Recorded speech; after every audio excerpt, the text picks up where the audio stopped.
All right, and we're back with another episode of the Otter Players Podcast. Episode 43, we're going to talk about the Golden Joystick Awards and the sweep that is the PlayStation exclusive lineup at those awards. PlayStation looking to buy Kadokawa, Sega celebrating Atlas, and the disastrous launch of Stalker 2 and Flight Simulator 2024. But before that, we'll go ahead and get into our intros. So, Weeb, as per usual, how are you, man, and what have you been playing? Oh man, I always have to start first. Absolutely, absolutely. You're my He's most put Uh, back. together, man. You're my most put together, so I know you're ready. yeah, yeah. No. Yeah, okay, I guess. I mean, some personal shit dealing with, but yeah, I mean, but gaming wise, I'm good. Yeah, Got the 30th anniversary edition Portal and Edge this week, so I've been enjoying playing with the Portal. congrats. Uh, yeah. I can now see the appeal of not coming out of your bed and still playing a PlayStation. So you're, Eh, Interesting. I call that You pulling a Morgan. That's her favorite Yep. thing to do Yep. since she got the her portal. the interesting part. You guys have just discovered what I have been doing for the past 8 to 10 years. Yes, no one wants to know how your gaming setup is, Omar. Anyway, what you were saying, Weave? That's funny. That is funny. Oh man, we're not even a minute in, and we're already bashing Omar. We No. got to get it in before Yeah. Morgan gets here. Yep. Um, and yeah, I've been basically just playing Dragon Age to Veilguard, which I'm enjoying more and more. I'm still in Act One, though I think I'm getting close to the end. Um, but yeah, I mean it's getting more interesting as you go along. That you now finally have all the characters in my party unlocked. And there's a hefty amount of side quests you can do even before tackling the main mission. It lets you explore your characters, your companions. Um, and yeah, I mean, I'm liking them so far. Most of them. I mean, I do don't like what's it called, Bellaris or whatever, the Veil jumper. She she she she's a bit too much of a happy camper. Um, I get that. and that Devran or whatever he's called, the Grey Warden. I mean, the only thing he has going for him is that has a pet griffin. I mean, if that without that griffin, that guy has no personality. But yeah, but I absolutely love the griffin. And I mean, you even have two like pets because you also have the necromancer who has a pet skeleton. Oof. I don't know how they did, but they made a fucking skeleton adorable. I know what you're talking about. So, Yeah, I any mean, regret for being a mage? hmm? Any regret for playing as a mage? Absolutely not. It's Okay. incredibly fun. Mage is the best class. It's always the best class, and now even more. Like they've given you zero reason not to play as a mage because even if you wanna just melee, you can do that. You have a dagger. You can just Mm. go up close and just shoot with your orb and then just slash them with your a dagger when you have when you have them marked and then turn them into a mana bomb and just blow them to shit. Like it's absolutely immaculate. Um, yeah, I mean, I love the companions that you unlock.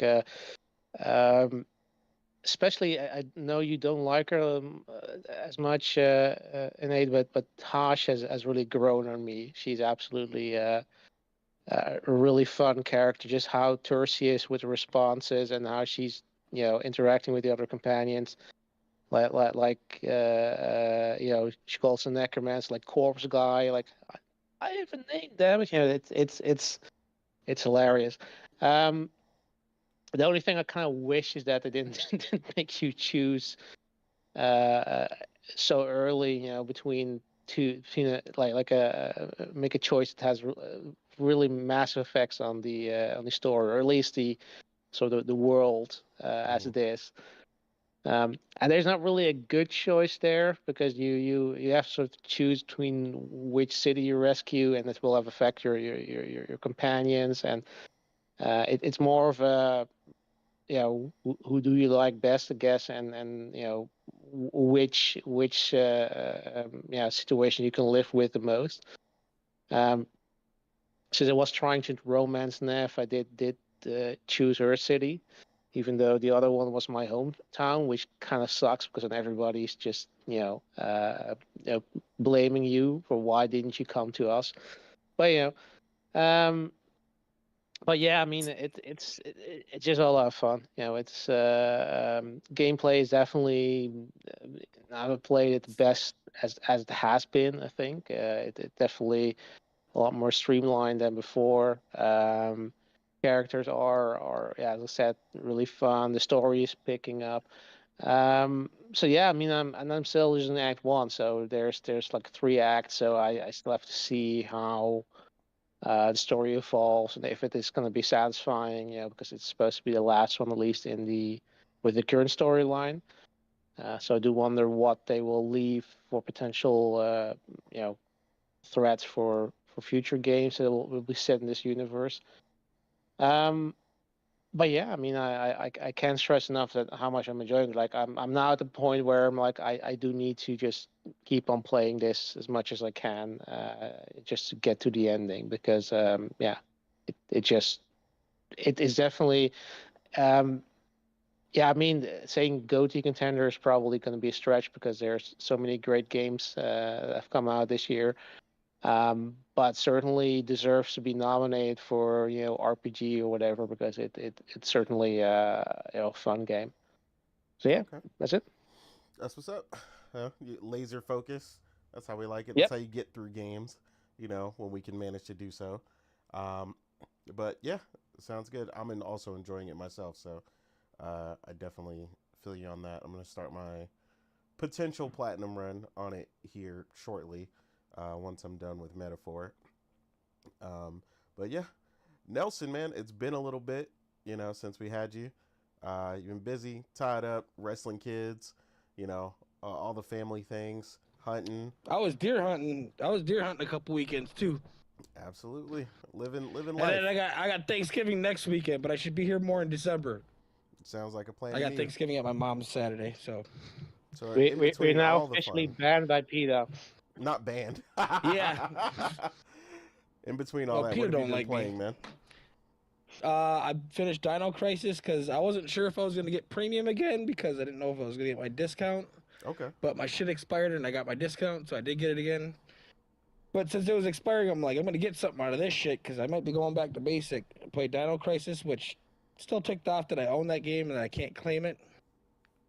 But it is what it is. Played through it again. I finished Last of Us Remake because I hadn't bought that. That was on premium. The DLC. I finished Grand Blue Fantasy Relink. And then I finished the what was it? The Dead Island 2 Sola DLC. And Space Marine 2, the campaign. Okay. So you, in between all that, you have been got quite a bit done. I Sounds had like some days off, but I was gone Saturday, but I was home last Sunday, and I'm not working 12s no more because they cut my overtime off. This Sunday's my last, for a while anyways. I'm hoping they change their mind, but no doubt. Well, things are slowing down for the end of the year, so. it's good to hear you got some stuff completed, and a lot of those games are a lot of people's favorite this year. I haven't been able to get through all of Space Marines, but yeah, it's been a lot of fun as well. So, like I said, a lot of I good still choices. got the operations, and I still haven't played the multiplayer yet, but I mean, there's only so many hours. I mean, having kids and having all the stuff we've had going on with kids wrestling and all that, and Yeah, you do what you can. you do. That makes total sense, man. Karaba, how are you, man? And what have you been playing? What up, what up, what up? Finally, I finished Metaphor. Congrats. And the ending landed. It landed perfectly. I had a blast. I went with the hardest difficulty for the boss fight, final boss, and yeah, he is difficult, but I found a way around it. I'm so giddy because I didn't outsmart the game because it's in the game. It's just a matter of fighting it. But yeah, I love the game. I can't wait to see. So from what I played, um, I'm curious if we're gonna get DLC. I'm genuinely curious. You're always I curious if you're gonna get DLC the moment you finish anything, so that's not surprising. I would love a DLC for this game. Amazing game. Can't stress it enough. Play metaphor. Don't hold back just because it's turn based. After that, I finished Neva like in 3 hours run. I had a blast with Neva. Just like the previous game, story wise was a little bit on the paper thin side, but platforming on point. Started off slow, but when it took off, it became amazing. I had a blast with it. And then I started, I'm not started, I'm close to the end now. Blasphemous 2. So this is a Metrovania from Blasphemous 1, and yeah, it's more Blasphemous. If you love it, you love it. If you hate it, then it. I actually wouldn't recommend this at the first Metrovania, mostly because they put in a new system where if you die, you're gonna lose your MP bit by bit. Um, and yeah, that takes away from what a Metroidvania is supposed to be, which is dying tons of time against bosses to figure out their. But you can cure it. It's a whole mess. And this is the one I'm genuinely surprised about, cause I never played 9, but I heard 9 was abysmal. Dynasty Warrior 9. Dynasty Warrior Origin demo came out, and yeah, this game is the demo at least is amazing. They did a few things to make it impactful and different. One, they added a dodge button that by itself you would think that's nothing. But when you make enemies, but generally bosses in general, a lot more aggressive, and you add a dodge button, like never in my life have I played a Dynasty Warrior where I needed to dodge and dodge a lot while fighting in a boss. Like I had a blast, but then uh, I'm not gonna spoil what's happened at the end. But let me just say I need to try again because I didn't beat the level. That's how difficult the game is, and I was playing on normal. Also, there are multiple weapons to shoot from and multiple skills to choose from. I absolutely going to go and play this game when it comes out. But yeah, after beating this, I'm actually curious about the game Morgan was playing, which is an ant game. But yeah, that's about it for me. Just when you think I've been on that metaphor, it was like close to a month that I was playing metaphor. The second I was done with metaphor, I'm beating games left and right.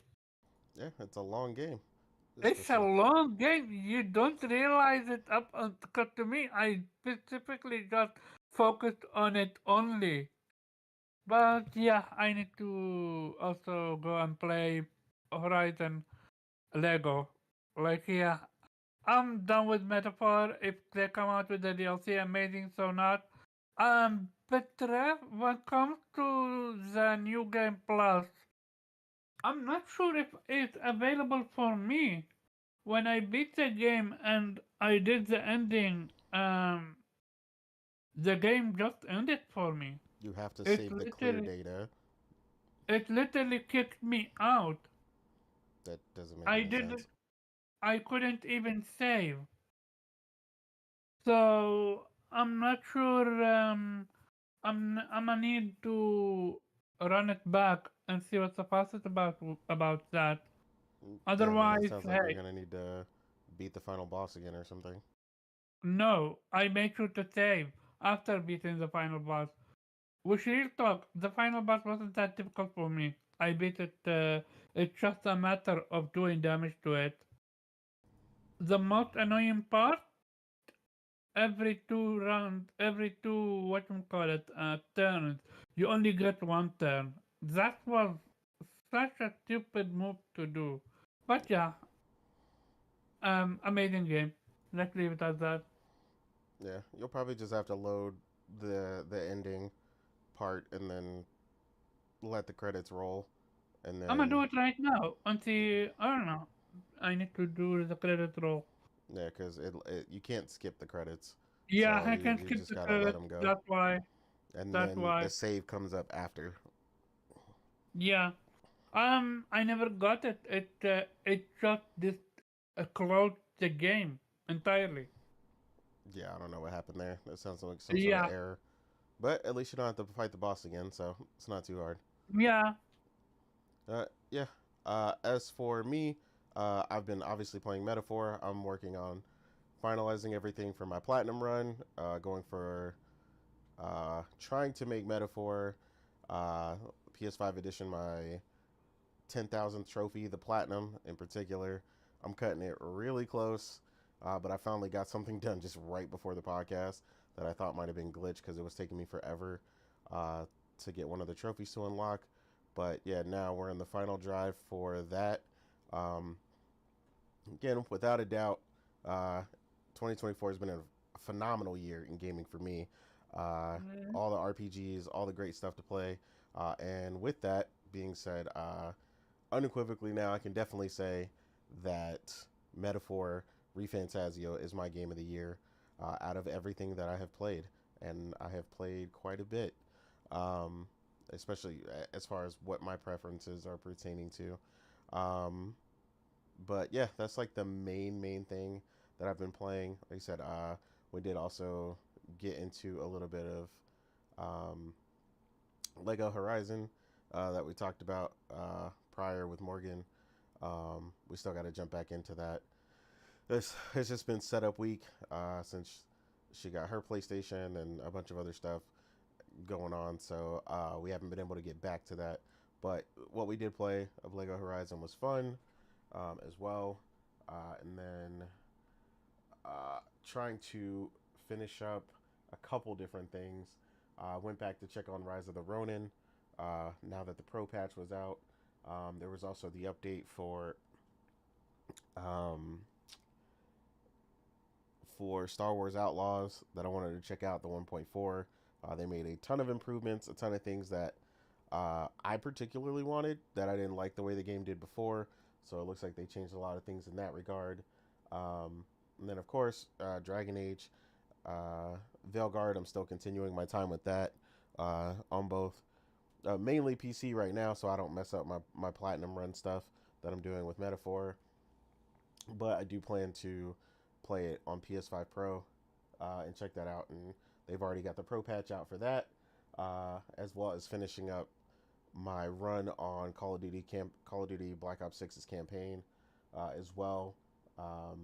And then I'm also working on Super Robot Wars X uh, as well. For I got one more trophy on that, which involves you beating the entire game again.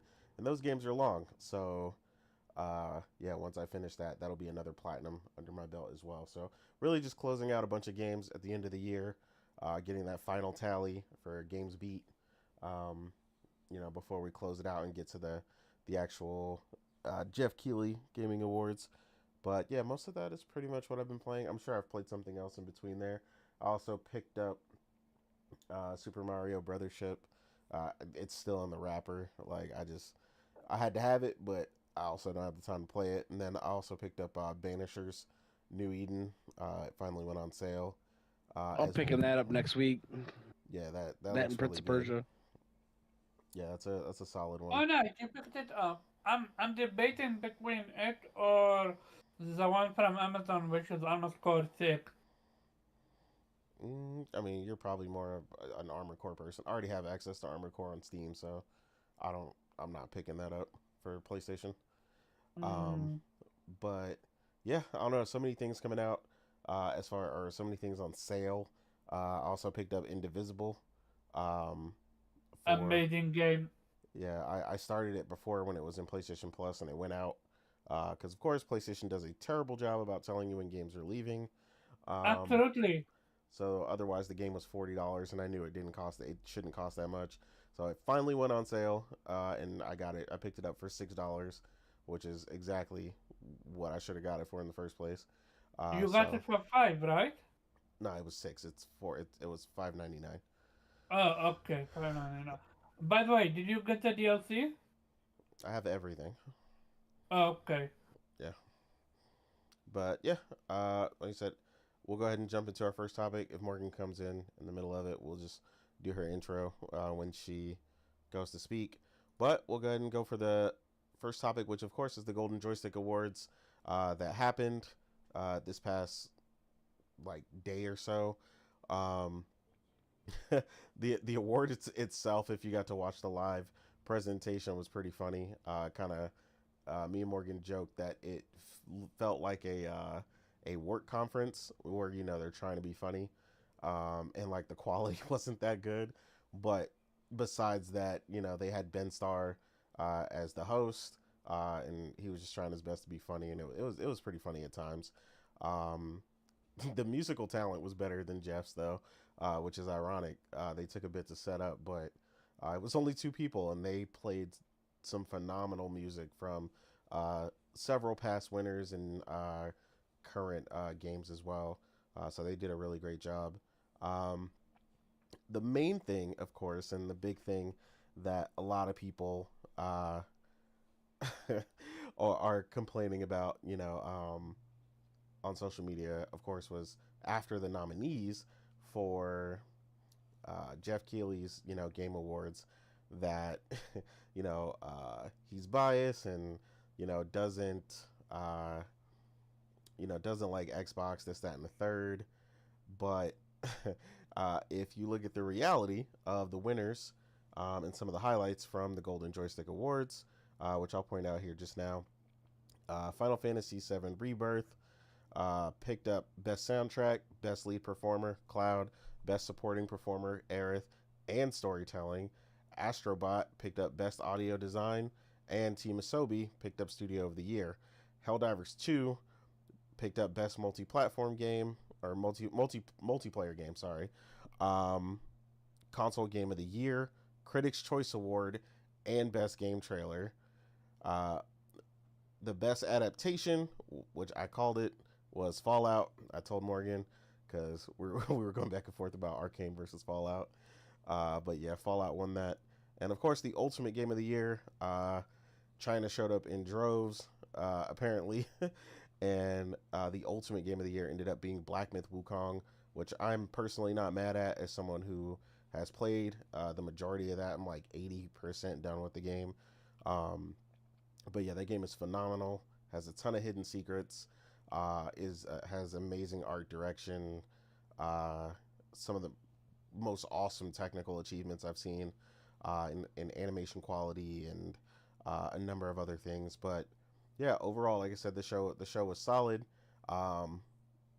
When you look at the winners, though, I mean, I feel like it aligns personally really well with obviously the fact that the Golden Joystick Awards are 100% fan voted. So the audience votes on these and they actually count, unlike the Jeff's Game Awards where you only count for 10%. So, I mean, whether people like it or not. Like, what the these are fuck would they people think voted. would really be up there? What did they have? You said what? You talking about Xbox? Yeah. I mean, You know that's who's I don't see complaining. anything What are you going gonna on put up there?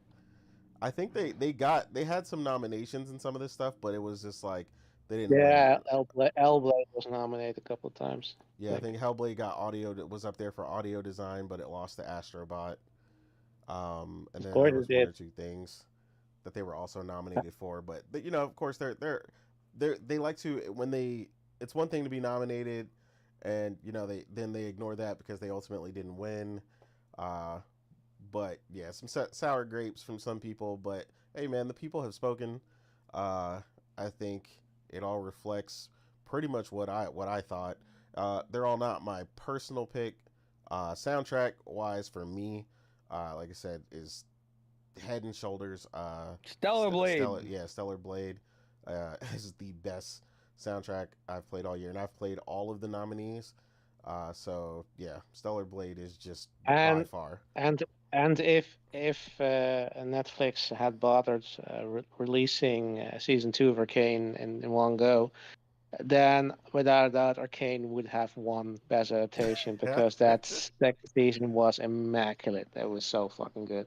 Yeah, it's been pretty good so far. Me and Morgan still have to finish the last 3 episodes, but yeah, Oh, everybody's been oh, going crazy. yeah, you can look forward to it. Absolutely.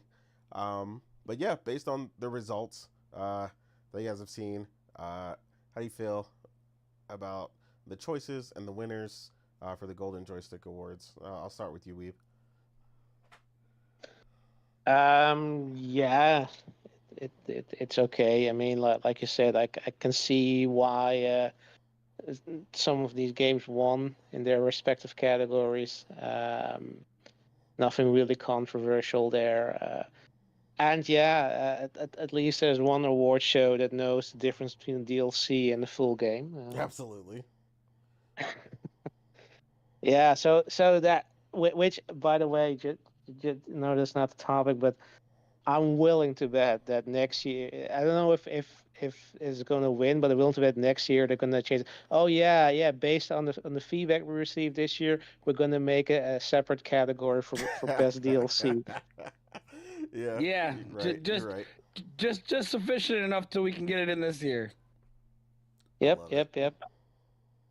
But yeah, I mean, I didn't see it live with you guys because I had some other things to do. But yeah, I've been watching it on YouTube, and yeah, it was kind of fun to see where Ben Starr they sort of roasted him at the beginning, and then yeah, him hosting this like his star double R has literally risen ever since Final Fantasy. It has. So yeah, I mean, good for him. It's sort of like, I guess it's sort of like the Golden Globes equivalent of the Game Awards. Yeah. So yeah, but it is, you know, which is way more fun than the Oscars anyway. So I'll grant them that. But yeah, overall, yeah, I mean, I don't have much to comment on this. I'm glad to see that Team Asobi got some recognition Absolutely. for that fantastic game they delivered this year, which I still hope will win Game of the Year at the Keelys, which is still, I think, a very strong possibility. One thing that sort of, and I think that this bothers me in general, is that with sort of the voice acting, and this is I think the same for the Keelys, is that they tend to just nominate Western actors, but you don't really see Japanese actors or whatever other country the original voice track is in. Like it's so strange to me that you're nominating the dub actors of Final Fantasy Rebirth when everybody knows you should fucking play this in Japanese because that's how you're supposed to play it. So why the fuck aren't they nominated? Because their performance was way better. I'm just saying. But that's sort of it is kind of interesting that or interesting maybe the wrong word, but does seem to be kind of sort of a tendency that they're just really focusing on Western actors and really ignoring Japanese actors. Because I can imagine, like, I haven't played Metaphor, but I can imagine that you might have certain feelings regarding performances in that game, Hmm. where like, yeah, they should be up there as well. I mean, I've played plenty of we have plenty of JRPGs this year with some great performances. I mean, even yeah, games like Unicorn Overlord had some great performance. But the thing is, like, Yeah, they did. it's probably less interesting. So I can kind of get from a game that doesn't have, like, like motion capture and stuff like that. That's less interesting. But still, I mean, you're basically it's not, it's basically the voice that you're grading. It's not, the animation of the character. Could be completely different actors doing that, so it doesn't matter. So or sometimes it's just hand animated, so it's not even motion capture. So yeah, that's sort of a gripe I have. I mean, not particularly with the Golden Joystick, but sort of in Just in general. general, I yeah. see it does kind of feel weird that we're still at this point where that's the thing. Like, why are we making a distinction there? You know, but I guess that sort of shows, and here here's, my weep share of rant coming up, that probably most of game journalists, and I guess most of so-called gamers, can be bothered to read subtitles. So yeah. Yeah. I think the comes back to the director, the Korean director won an Oscar for Parasite. Where he also mentioned that it's just such a small effort. It takes such little effort to just, read subtitles instead of watching a dub. But yeah, it's some, I guess, a bridge too far for many people. Uh, Shamefully true, but yeah, it is what it is. So yeah, other than that, yeah, I would also agree. Stellar Blade probably should have won, best soundtrack. Um, I mean, I think Final Fantasy won, which is fair, I guess, because it also was a pretty good soundtrack. But Yeah. I'd say, that's kind of thing, that because it's the same, I think, the same composer as Nier Automata, and you can tell, and yeah, it's something special. It's something different than the norm, and that's kind of what, in my opinion, should win. Like, again, Rebirth had a fantastic score, but comparatively, it's very, tame, right? It's very safe, Yeah. uh, and this is and in a way, you could also say derived, because it a lot of it is just, based on the original score of the original game, which, yeah, doesn't mean that you can make a great song or great soundtrack based on original work. Um, but I would always favor something that's completely original, that's not based on anything that came before. It's not rearranged or remastered or whatever, or remixed.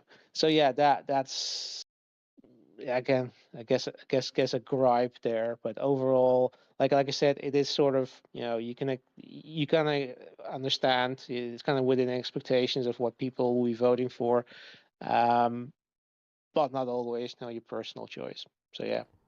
No, definitely. I did want to point out something else. Like, that was a good point, Weeb. I really hadn't thought about that. Even though I've played several games in Japanese originally, I still never thought about the fact that they never nominate the Japanese voice actors. Yeah. That is a really good point. I did want to include the fact that Black Myth Wukong, besides Ultimate Game of the Year, did win Best Visual Design. Um, and Yeah. that is super arguable, definitely, because we've had a lot of phenomenal looking games. But again, I did point out to Morgan specifically when we were talking about it, that when you get the further you get in the game, they do some really incredible things visually uh, during some boss fights and some other stuff that I've really never seen before, especially at that quality. It's just phenomenal. So that again is definitely well deserved. And one other thing, I wanted to point out their categories make way more sense than the than the TGA's. Um, because Facts. Yeah. Yeah. yeah, the way they separate them, I'm just like, oh, that makes sense. Like they even have like a best ongoing for console and PC, and then they have a best ongoing mobile so that they don't like run into each other. Like it's so good. Like I was like these make so much more sense. Yeah, and I think there's like one content creator award, but like that's about it. Like not all these. Oh yeah, best esports team. I don't give a cheating. shit about none of that. I don't know who any of these people are, nor Nah. care. Coach of the year, Yeah. esports. Who the fuck knows who that is? I don't understand why they do that every year. It's like no one ever knows who any of these people are. They Like should have some type of competitives of award or something. You know what I mean? Like, absolutely. Yeah, But yeah, it it's weird. I guess it's a bit of like an of esports award show or something like that, where they have that kind of stuff for but I guess streamers and all that kind of shit. I guess it's sort of Keely's way of he tries to capture everything gaming, and he just I don't know if I don't want to be cynical, but probably it is sort of like Every he's just audience for more revenue. That's what it is. it's just everything that maybe that will make me money. That's sort of probably his motivation. Like maybe we can get some sponsorship, from the esport leagues or whatever, or their sponsors or whatever, right? To Yeah, I could sponsor see our that. show as well. That's probably sort of the idea behind this. Well, some of these teams are sponsored. Like one of the teams that was up there, SKT1 Telecom, is like sponsored by like Samsung. That's like their core Yeah. sponsor, So yeah, I could definitely see it being a sponsorship thing, highlighting those teams for, more publicity. I did happen to know two of the teams on there. Like I said, I know who T1 is, and I know who Team Liquid is back from when I used to watch StarCraft 2. But yeah, like again, those were like the only two, and then like the only esports person I even knew was Faker, so that's who I voted for, because I swear he's been up there like 100 times. Like he gets the award like all the time. He doesn't win every time, even though he technically should, because I kind of consider like you got to be extraordinarily famous for me to know you out of that group, because I literally had no idea who anyone else was, and then the coaches even less so. Yeah, I refuse to vote on those awards. I skipped them all. I don't blame you. I don't blame you at all. But yeah, again, Nelson, any surprises out of what we mentioned? Anything you're like, oh man, I wish that would have won instead, or out of what we mentioned? Not really. I was pretty happy about it. The only thing is like the game of the year. Mm-hmm. You got Astrobot, which is a platformer, which I have a personal hard time. I have no problem getting up there, but I'd have a hard time giving it to a platformer, like the game of the year. Yeah. Oh, a nominee for sure, for sure. Yeah. But Nelson, like Black Myth, amazing game, had some issues. Like there's no like standout perfect game to me this year. There's just a lot of really good games. Okay. So you're not mad at it? That's you're my saying, opinion. You're just saying that. No, been... yeah. Okay. I got you. I definitely would have, as far as the Keelys, I would have put something in besides a DLC and a fucking card game, but... Yeah, I seen the Balatro thing coming. Like, there's an indie, the Balatro indie, I didn't even hear about that game until today. You know what I mean? Or like this last 2 weeks. Which it might be great, but there's a puzzle card game category and a mobile game of the year award category. I mean... I'm told it's like digital crack. Yeah, I mean, people are playing it right now, which again was something that was brought up. Again, that was a discussion I was having. That game fucking sold 1,000 times more copies in the last 2 weeks than it did all year. Well, and that's what I'm talking about. So people were like, "Well, what does it matter? Who gets nominated? This, that, and the third." Yeah. But like you said, like I've seen thousands of people posting. That went from probably 50,000 copies sold to 2.5 million in 2 weeks. Yeah, like everybody's like, "Oh, it's cheap. Let me try it out." Let me see what the thing is. Some people are loving it. Some people are giving what I feel is more of a realistic take on it. But yeah, it's again, like I said, a lot of people didn't see it coming. I wasn't as surprised for that nomination as a lot of people were.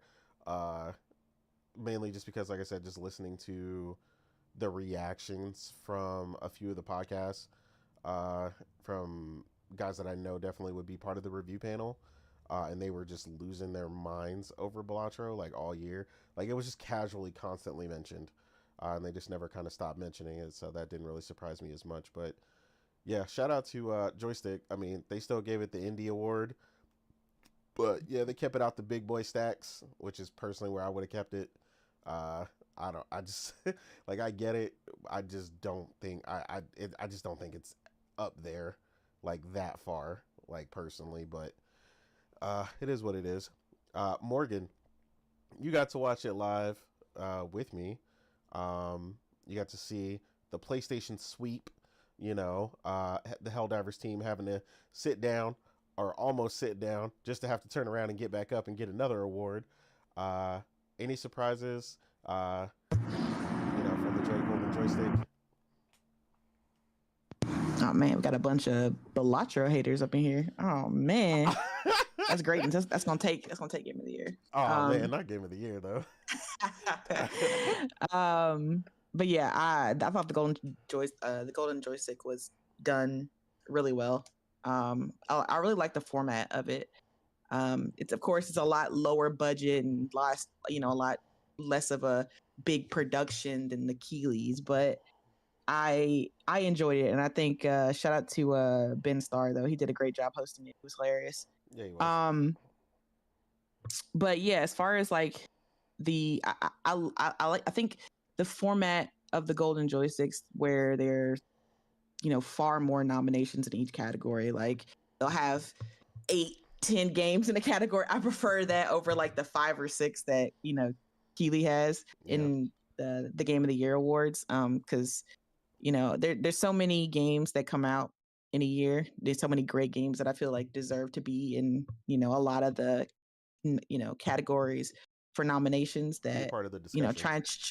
that deserve their spot in the sun. That I think whittling it down to only 5 or 6 games is not doing it service. But I get it. Jeff's on the time limit because he has to fit all those ads in the show, so he has to whittle the show down, and he can only have so many nominees, and he likes to we gotta wrap up speeches and stuff like that. But I just prefer that format, and I really preferred the way they handled their Ultimate Game of the Year category, where we not only got to see what the Game of the Year was, but they also told us what those top 5 were. So they did a countdown. They told us what the 5th most voted game was, what the 4th most voted game was, what the 3rd, and they counted down all the way to the top. And I was like, that's what we need for the Game Awards. Like, don't just tell us who won. Tell us who was in 2nd place. Tell us who was in 3rd, 4th, 5th. Like, let us know the order. Because, like, I want to know who, like, okay, maybe my game that that I thought was going to win didn't win, wasn't number 1, but okay, maybe they were number 2, or maybe they were number 3. Well, like I would love. Told us not only was it number 2, but they said it was really close. Yeah, so they told us it was really like cool. It was by a few hundred votes. Yeah, that it was really close, at least this year. So I would definitely prefer if Keeley did that. Didn't just tell us who won, but rank it. Show us where the votes led. Like, I mean, it'd be even better if you told us. Or at least give a top 3. Give a top 3 at least. Minimum. Yeah, and just tell us how many votes they got. Like, I think that would be good. But Keeley don't. He don't want to do all that. But I think you should do the top 3, because that way it's like if you're in the 6, you don't get slated. Like, nobody voted for your ass. You know what I mean? But yeah. That's a good point. Yeah, tell us I agree, Nelson. Tell us the top 3. Who got in the top 3, and I'll be happy. I don't think that will take much effort from Keeley. That will take an extra 30 seconds to reveal the top 3. You can't rig a award show if oh, you. Man. Oh. That's what people like to think, right? And that's another good point, because I've seen a lot of certain podcasts who like to think that Jeff rigs this show towards PlayStation games, and it's a pony show. Yeah, it has nothing to and, do with your games ain't that good. That could be it. Nah, it ain't that it. It's not fair. It's just, Jeff just giving PlayStation kudos all day, blah, blah, blah.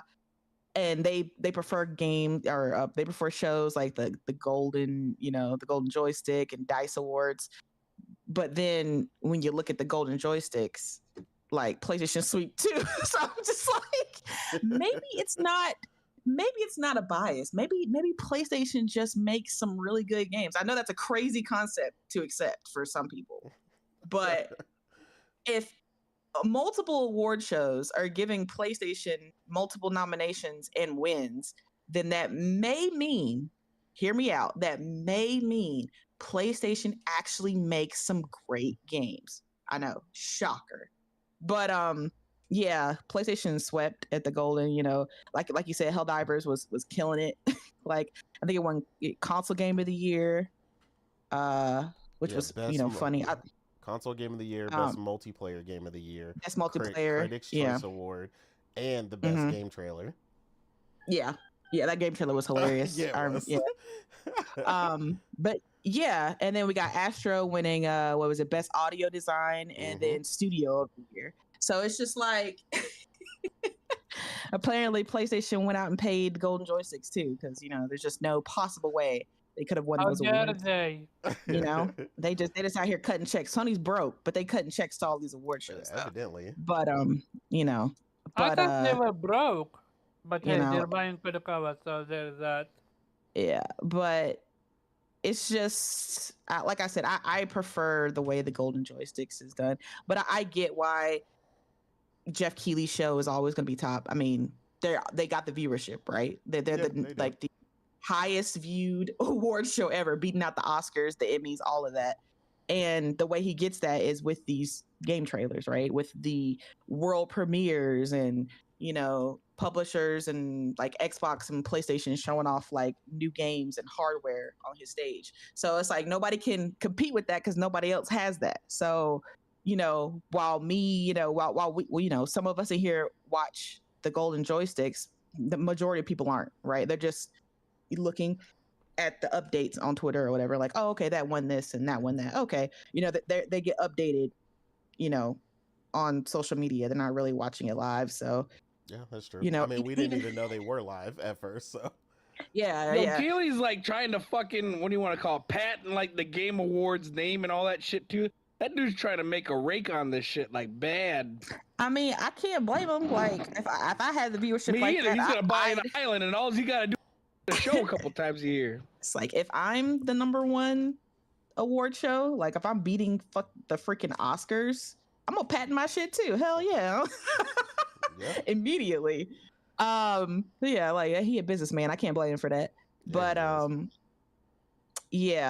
but I thought, like I said, I thought it was really well done. It was, really, and I really enjoyed before the Ultimate Game of the Year award was given out, the musical number that they did. Me and Nate were really hyped on that. It was like, I wish I could remember the name of the group. It was like two individuals, one who was playing the piano, one who was the violinist. Oh, yeah, I mentioned that earlier, that they did a phenomenal job. Yeah, they did crazy. Yeah, the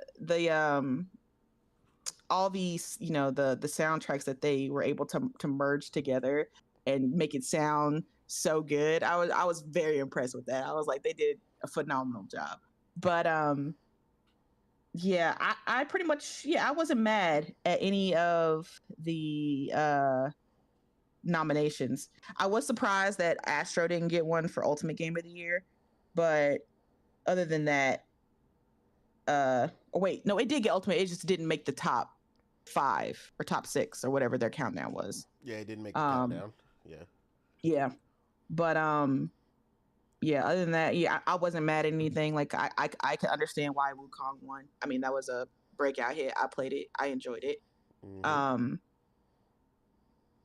So yeah, I hate Souls type games. They're really difficult games, but that's I'm really tired of waiting for that game. But Astrobot came out and I was like, I'm gonna put this away for a while, play Astrobot and get back to it. But then I pre-ordered my Pro and I'm like, yo, I want that Pro patch, and I'm running out of patience. You know what I'm saying? Because I want to get back to that game and finish that game by the end of the year. So Yeah, I'm in I a, mean, I'm in a dilemma. they said had some kind of special announcement for the end of the year. I doubt it's the pro I patch. don't It's want to wait till probably the end of the year. I got to get that in my countdown. it's probably the Xbox port, if I had to guess, Yeah, or maybe probably. some DLC or something like that. Yeah, they got their hands full, so I don't expect them to do a pro patch. I mean, they had a hard enough time trying to get it to work on the PlayStation and the PC. So. Yeah, the PS5 was goddamn struggling. That Series S is gonna start on fire. Yeah, I don't expect them to do a pro patch anytime soon, if ever. But yeah, I enjoyed the Golden Joysticks. I think it was really well put together. Yeah, there wasn't anything that I was just like, surprised or disagreed with or anything like that. It made sense to me. I mean, I think the nominees for Game of the Year were a lot better than what we had for the nominees for the Game of the Year awards. Yeah. Because they had like 20 of them bitches. They had so many games nominated. I was like, oh, they're about to vote every game that came out as Game of the Year this year. Okay, but yeah, like I said, it was well done, and PlayStation swept as they should. So yeah, it was good. Agreed. I did enjoy watching it live. So yeah, and I felt like they did a really great job.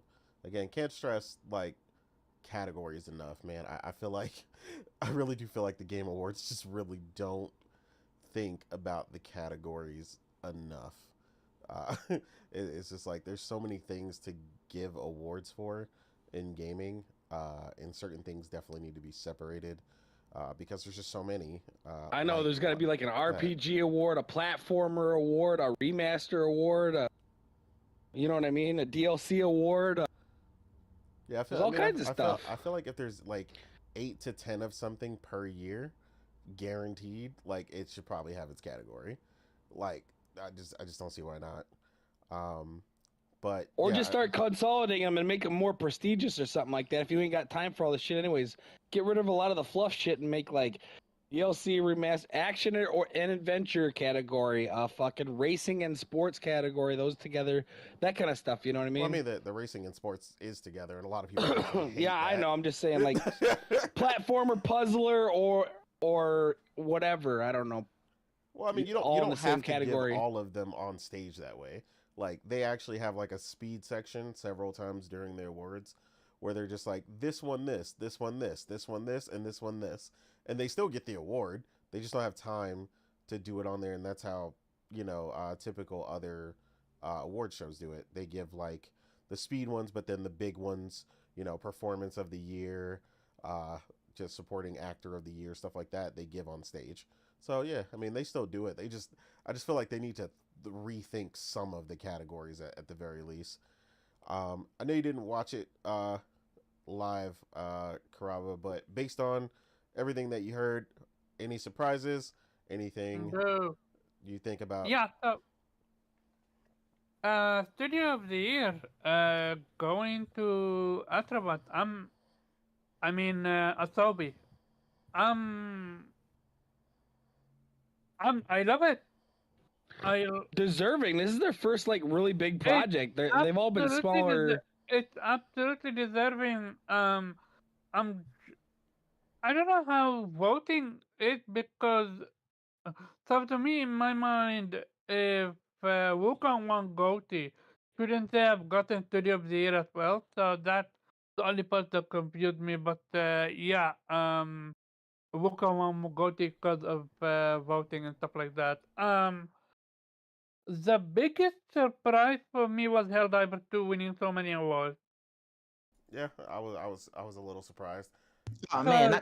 First of all, it's for democracy. I wasn't. Give them all them bitches. No, relax. What I mean by that is we all played it, we all enjoyed it, but at some point we moved on.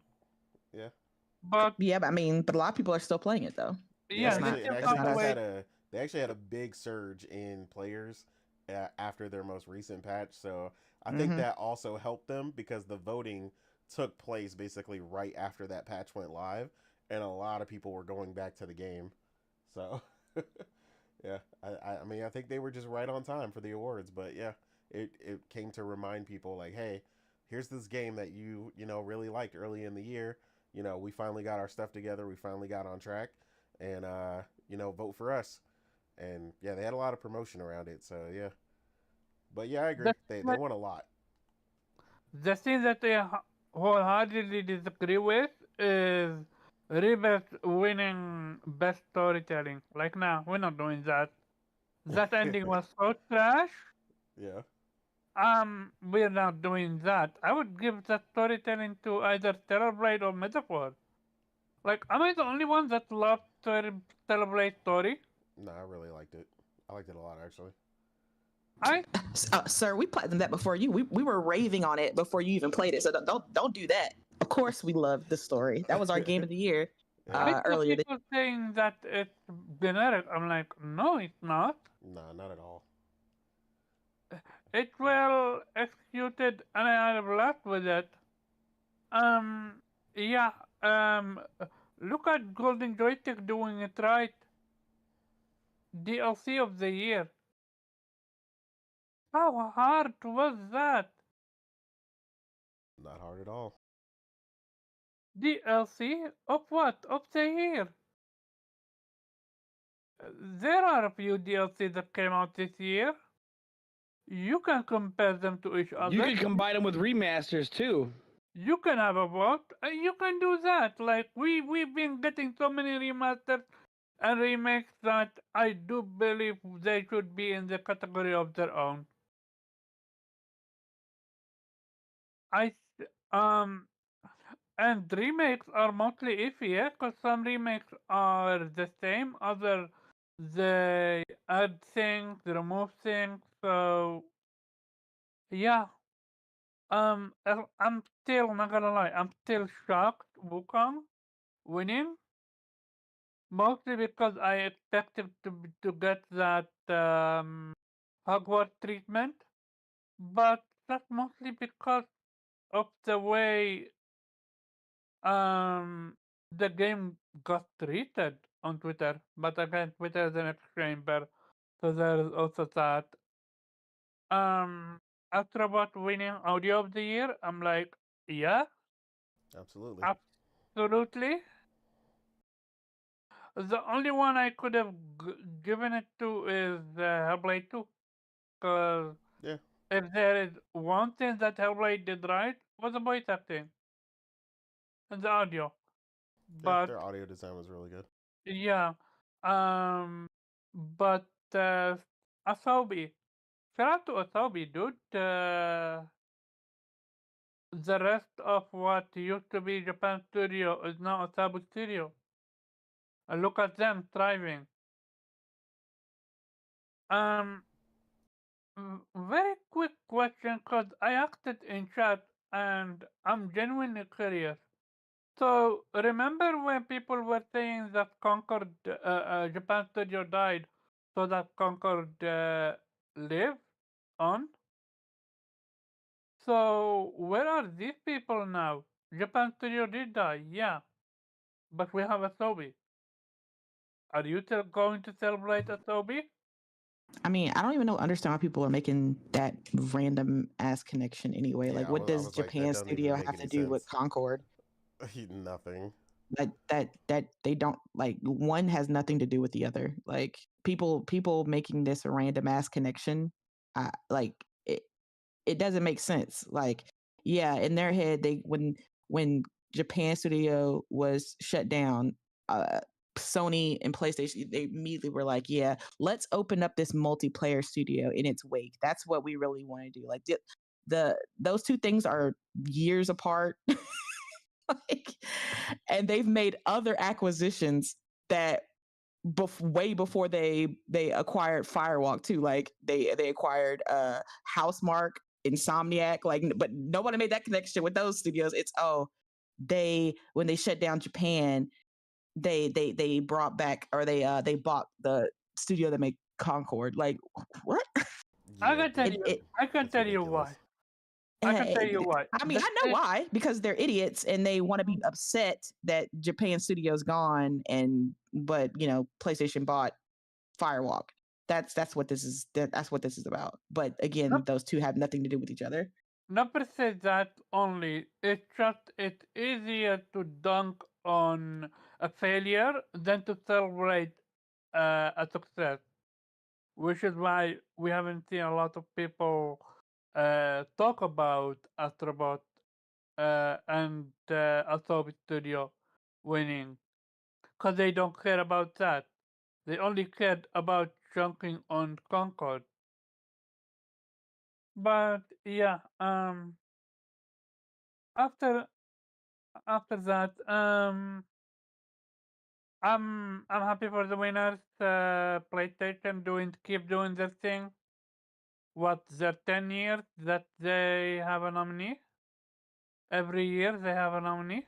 Every year. Mind you, and this is the crazy part.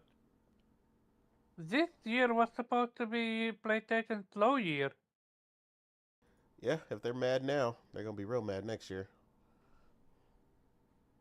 So we'll see what happens. Yeah, it's gonna be really funny because they might actually get a game of the year contender for once, and they still probably won't get anything in there. Yeah, because If something better comes along. If they're close to their previous title, we might get two nominees next year: Death Stranding 2 and Ghost of Yotei. I mean, Wolverine. They might have something else in that mix too. We don't know. Yeah, like that's just the base stuff that we already know about. There's more than that. So. Oh yeah, you already know they're cooking. Yeah. So we'll see what happens. It's crazy. But one last thing. Morgan said it best. Golden Joystick is the more superior one when it comes to an actual award show, while Jeff Keighley is just where the money is at. Yeah, it's the big production. It's a big hoopla, but by doing so, you are actively working against your own, viewers. Like nobody asked for a DLC to be nominated, but yet here we are. Oh, plenty of people asked. Unfortunately, you look at Twitter when that thing was nominated, you'll see many of people happy that it was. Oh yeah, they not only wanted it, they wanted it to win. So. Oh yeah. I wouldn't say nobody asked because they're the Elden Ring fans are up and out in droves celebrating this. I mean, let's be real. Like, there's a bunch of stuff they keep trying to say about it. Elden Ring could have came out with a new toothpick line, and they would have hoped that got nominated. Like, they don't care as long as it's Souls related. Souls fans are just they're different. They're different. That's the funny part, though. They were never like this before Elden Ring. Man, I don't know, bro. I knew some diehard Souls fans before this, so not to this degree, because I don't recall Bloodborne being nominated or winning. I mean, it's not about it being nominated though. I'm talking about the rabid level of the fan base. All it did was increase in size. They've always been rabid. But not to this degree. Again, your timeline versus mine is completely different. They have always been. I actually followed the timeline. I used to watch back when Demon Souls. Did you miss that part? My timeline versus yours, as in they are different. Oh, never mind. Timeline, Twitter timeline. I was thinking more of an actual timeline. Not the timeline. Yeah. Yeah, I got you. Yeah. Yeah. With that being said, shout out to Astrobot, shout out to Asobi, and I'm looking forward to see what their next project is going to be. We already know they're doing DLC for Astrobot, but are they gonna keep supporting Astrobot with races? I mean, that's not usually how it works. There's usually a team working on DLC, and the rest of the team is moving on, working on their next project or getting things ready for their next project. So, I can't wait to see what. I think I might. We. Omar, If, yeah. next topic. Like, Yeah. Fine. anyway, so yeah, in other news that came out this week, our second topic is actually covering PlayStation in a potential buyout or acquisition of Kadokawa, who is the parent company for From Software. A lot of rumors and nonsense came out about this, where people were going crazy and losing their shit, for lack of a better term. Some actual information came out later, once they confirmed that an offer was, on hand.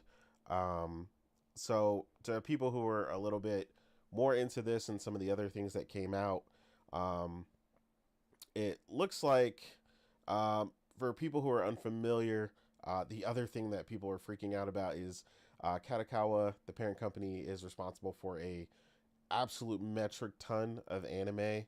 And as everybody knows, Sony owns Crunchyroll. So people are freaking out. What does this mean? What's going to happen? All these other things.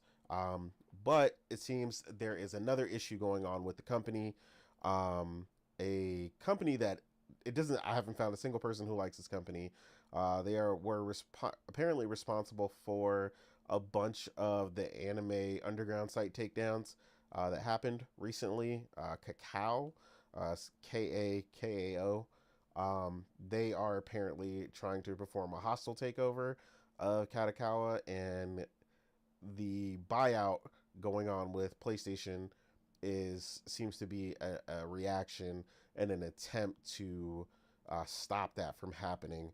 Um, Again, a lot of people feel some type of way about PlayStation having them and this, that, and the third, but apparently this other company is the absolute worst thing you could ever want. Like I said, I'm not particularly familiar with them, but Kadokawa or FromSoft or anyone that works for that company does not seem to want their interference or for them to be majority shareholder and ultimately acquiring the parent company. And so now they're pretty much fighting for the company because apparently this could be like catastrophic to the company, um, based on the history of the cacao company and a lot of people overseas dealing with them and some of their practices. What exactly they did, I don't know. I haven't had time enough to really research what they are, but like I said, the take so far is that they are attempting now to be and are currently, from what I understand, majority shareholder. Um, so I get there's something with the buyout, the way it's taking place, and the way the acquisition would work that would be able to prevent Kakao from taking over or performing the hostile takeover. So that's where you're getting this back and forth between them. Most people know PlayStation has a large stake in Kadokawa originally in the first place. So they definitely have the potential to battle them on what's going on.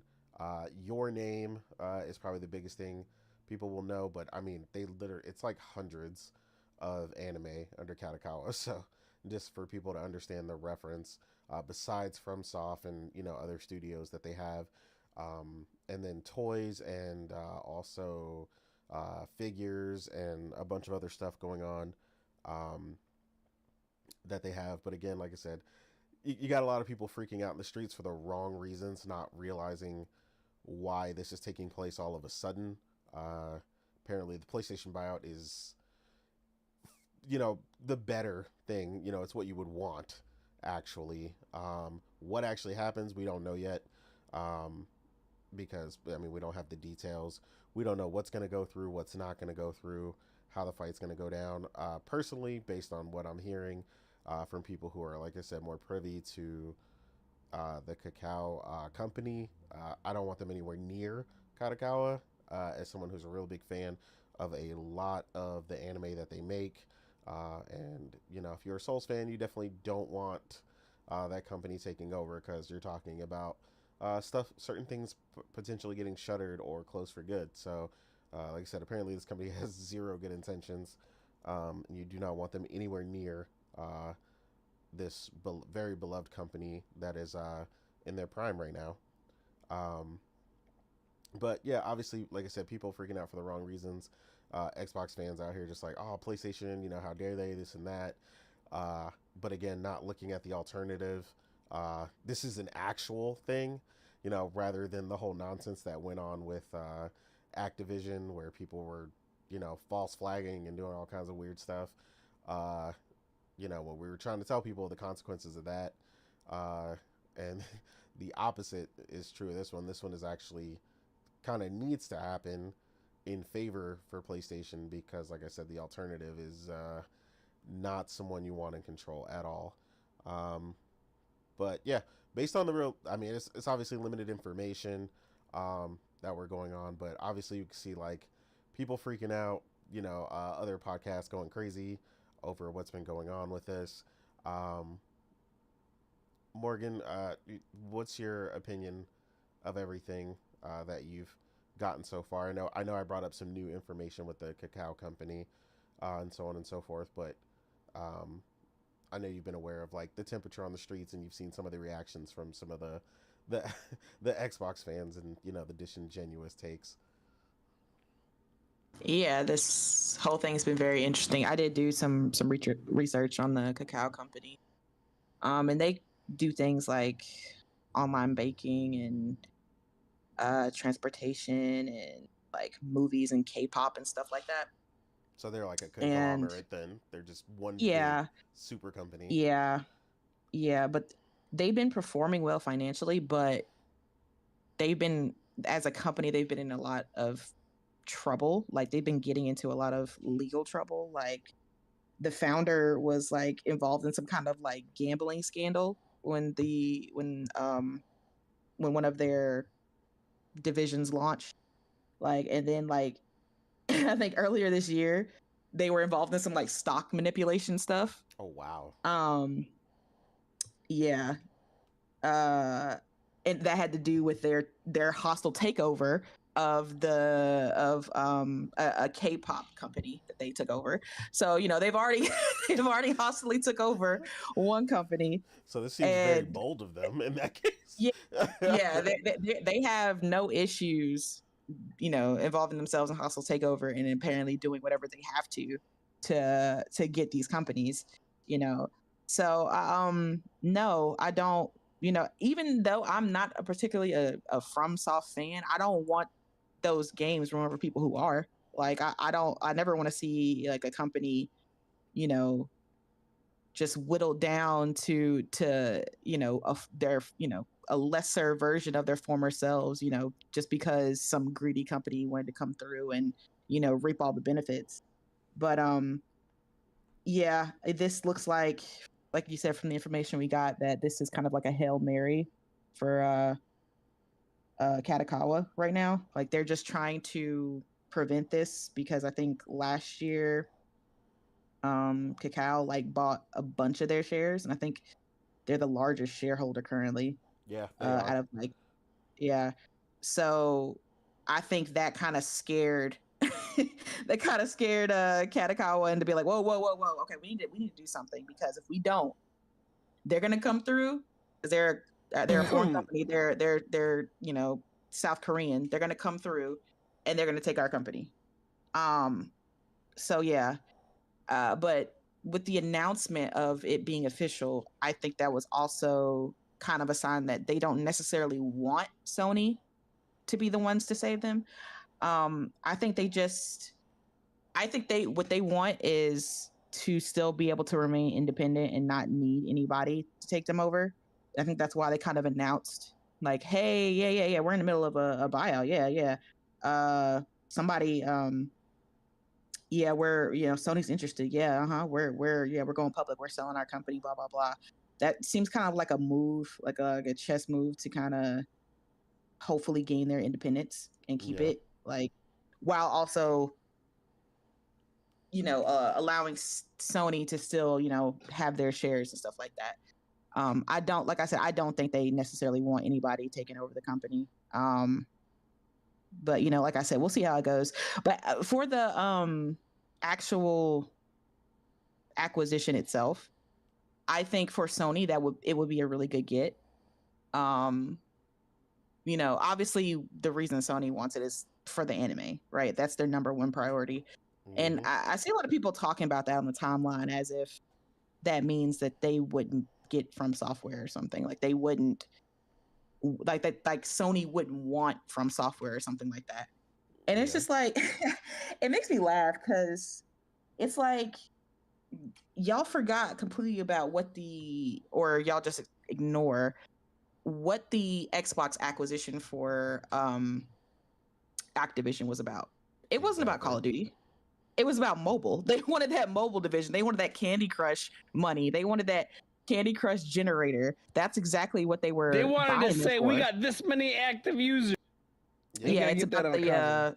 it's about the monthly active users, right? The MAUs that Candy Crush and the other mobile games that Activision publishes provides.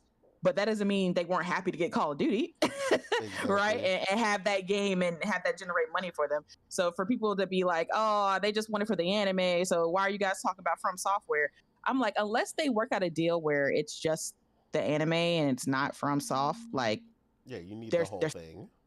yeah, they're just because they are prioritizing one part that, you know, that's the main part they want, doesn't mean that they're not going to care about From Software. So I need people to stop saying that, like that's like it doesn't matter. Like that's just them coping with the fact that it's a possibility that Sony could have this company. This is just them trying to wrap their minds around it and deal with the situation the best they can. Because if this goes through, because this is still a if, it's not, nothing's guaranteed. You know, negotiations fall through all the time. You know, they could, you know, not be able to come to some kind of agreement, and then, you know, they walk away. But if this were to go through, we're going to see a lot of crying on the timeline. A lot. We're going to see a lot of people who were the biggest FromSoft fans now say that FromSoft is overrated. It was not that big of a deal. We're going to see people who weren't FromSoft fans all of a sudden become the biggest Souls fans ever.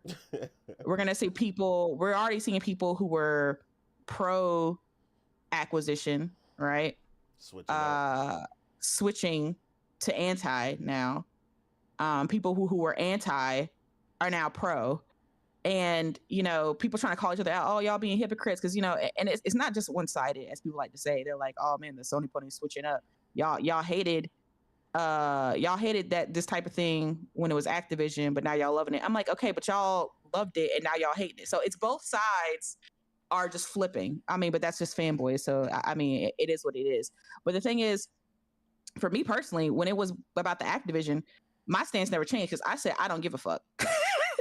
I said that from the beginning of them trying to take over Activision. I don't care. Like I was like, this is dumb to me. I don't really play Activision games like that. I bought this new Call of Duty because I don't it's like a lot their better. games. I just don't like someone buying the biggest publisher in the world that's already on. You know what I mean? A couple publishers.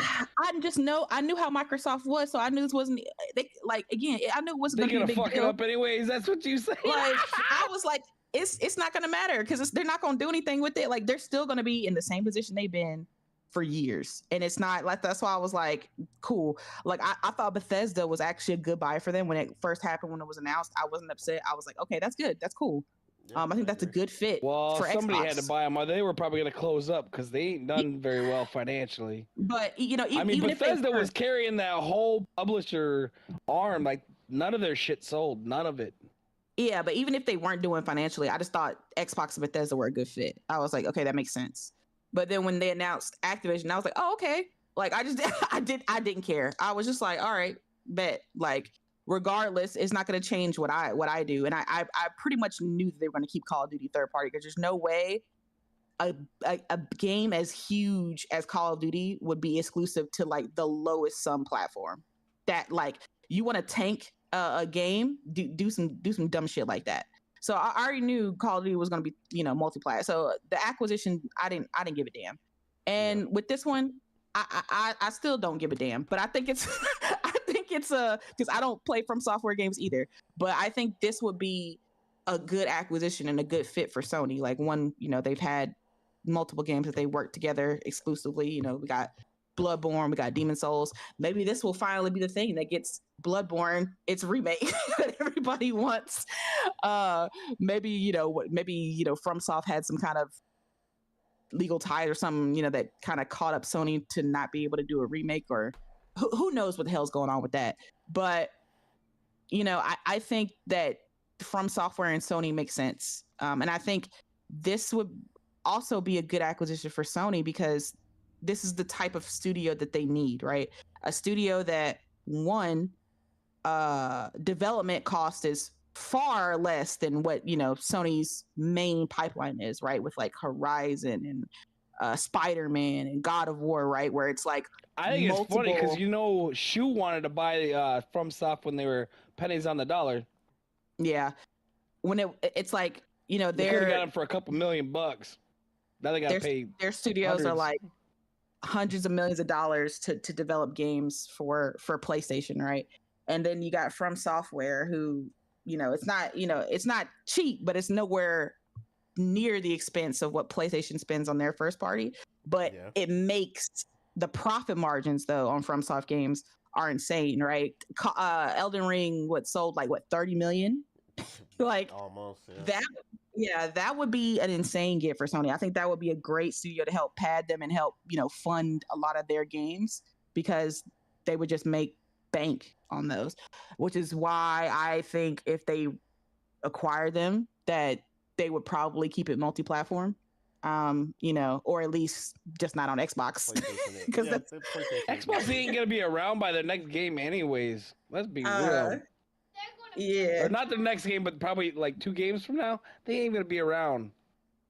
Yeah, I just think it would be like a multi-platform release minus whatever the hell Xbox is gonna be next generation.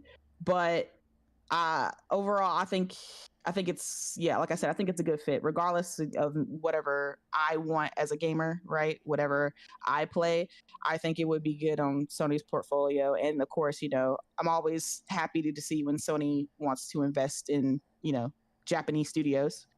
And Sony fans have been asking for this, right? Sony, you need to go back to Japan. Sony doesn't care about Japan anymore. Oh my God. Even though their Japanese game is up for Game of the Year right now. But I think FromSoft and Sony would make a good fit. As long as I think Sony should just let them do what they always do. Don't involve yourself with them. Don't mess up what they do. Don't try to change their formula. Like I said, I don't like Souls games, but Souls games sell, and the people who enjoy Souls games like Souls games. Exactly. So they're doing what they do correctly. I think what Sony could add, which would really benefit FromSoft, is they can add their technology. Yeah. Get their frame rate up and locked at a 60, because Elden Ring running like that while looking the way it does is inexcusable. So get their performance locked. And then, get that. You don't have to change the art style. I'm not asking for art style to be changed, but tighten it up, sharpen the image, add some anti-aliasing. You can make, add better lighting effects, stuff like that. Like, make the game look better. I'm not talking about they got to add like third person, human, photorealistic game. No, the art style that their Souls games expertise has been bad. So, yeah. Just get their tech side up and let them cook. Let them do what they always do, because they do it well, right? I mean, the Elden Ring knocked out the park, and the DLC did even better. So let the art direction stay the same, but increase that fidelity, right? Let's get it up to like 1800p or 4K, and then let's get those frames locked at a stable 60. Because if you're playing a Souls games where moves are tight, you got to move at a quick pace. Any type of small movement can be life or death. You need your frames to be on point. So they got to get that together, and I think that's what Sony could add to it. And I know Souls fan. I don't think Sony should like Sony. Like people try to say, oh, because what they did with Concord. I'm like, how? Like, what, y'all are looking at one studio out of the many studios that Sony has acquired and made better. again, y'all are focusing on one studio, and it's a studio that was doing something that Sony wasn't even familiar with, live service games, right? That's not their bread and butter, which is why they acquired Bungie to kind of be the head of that, because they don't really know what they're doing. Wouldn't be around though if it wasn't for PlayStation, because if it wouldn't have been for Demon Souls, they were going out. They were basically going out of business. They needed that. Yeah, they had a relationship for a long time. Same with the Square, and I just think that, you know, it would do nothing but benefit FromSoft to have Sony in their corner. I think that they could make them better. And that's why I said that's why the Concord thing doesn't make sense. Like I said, that's live service. Sony knows what they're doing when it comes to single player games, and they've shown what they can do. When we saw everybody love Demon Souls remake, right? It was like people have been talking about that because they launched with that, right? People were talking about that for forever. Everybody loves Bloodborne. They love it so much they want a freaking 60 FPS patch for it. So to try to be like, you know, Sony's going to be bad with FromSoft doesn't make sense, because when both the games they have under FromSoft are really highly rated and really highly acclaimed, and people, you know, want to play more. They want this. That's the one game out of Sony's repertoire that they actually want remastered. You know, remaster Bloodborne, remaster Blood. People have been asking for it forever. So it doesn't make sense to me that people are upset at the thought of Sony acquiring the studio. And I think it's just PC gamers just, you know, sighing because they're like, oh my God, I have to sign into a PSN account. If Sony buys this, I have to take 2 seconds out of my day to sign in. Fuck. And people want to say all the time, well, what about all those countries that don't have PSN? Listen, we've been over this multiple times. Nate knows this information a lot better than I do, but people are over exaggerating the whole it's not in my country thing. And it's PSN, and the way it works is it's way more widely available than people like to say. Yeah. So it doesn't even make sense. And most of you people are gonna pirate it who don't have it anyway. So I don't even know why you're crying. But yeah, I don't see any negatives towards it. Like, yeah, okay, so as far as the anime goes, people were like, oh my gosh, Sony's going to become this monopoly. It's going to become a conglomerate. Do they own a lot of the... Yes, I don't know. Yes, Sony owns Crunchyroll. I'm talking about Kadokawa, because yes, Kadokawa they distribute yes, do they own like some of the top shit? Yes, they own a vast majority of anime, of the top anime. But I don't see it as a bad, because listen, I do. Nobody was fucking with Crunchyroll before Sony bought it. Okay, everybody hated the app. Everybody hated the UI for the app. Yep, nobody was really. It's gotten so much better since Sony bought it. Okay, so the fact that I am subscribed to Crunchyroll now, and it's just the way it's the way it's streamlined is so much better. And I think we got profiles.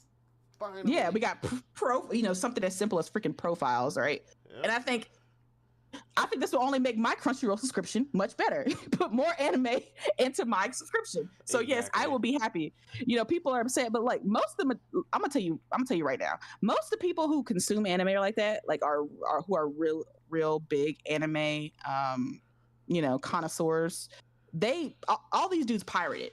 Okay, they pirate the hell out of some anime, right? So why are you pirators upset? Because you're going to steal the anime regardless. Exactly. So why do you care who owns it? Whether it's Sony, whether it's Kadokawa, whether it's this one. Most of y'all are pirating the shit anyway. So again, fake arguments of people who don't actually care. They're just another one of those, we don't like Sony and we don't want to see Sony own this, blah, blah, blah, blah type of brigade. Like I'm not hearing any kind of legitimate arguments against it. There's nothing that people are telling me about, they're just like, it's going to be a monopoly. It's going to be a monopoly. I'm like, okay, so tell me what the negatives that you think are going to happen. And nobody's telling me anything. I'm waiting for someone to tell me something negative, but they're just like, they don't, they're just saying it's bad. They don't actually have. Well, I'm like, this is what happens when gamers learn a new word. They just spout words, but they don't know what they mean. I was like, okay, so give me some examples of why you think that would be bad.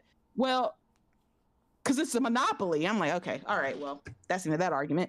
Pretty much. But yeah, I think it would be a good thing. I think that would be a good partnership. And I think, for people who are upset about the From Software side, I do think that Sony will keep it at least Yeah. semi multiplat. Yeah, I think so too. They'll operate pretty autonomously. Like, don't fix it Yeah. if it ain't broke, and PlayStation's very good at that. Yeah, I think they'll kind of handle it like they did with Bungie, where it's just like you do your own thing unless you fuck up type shit. Yeah.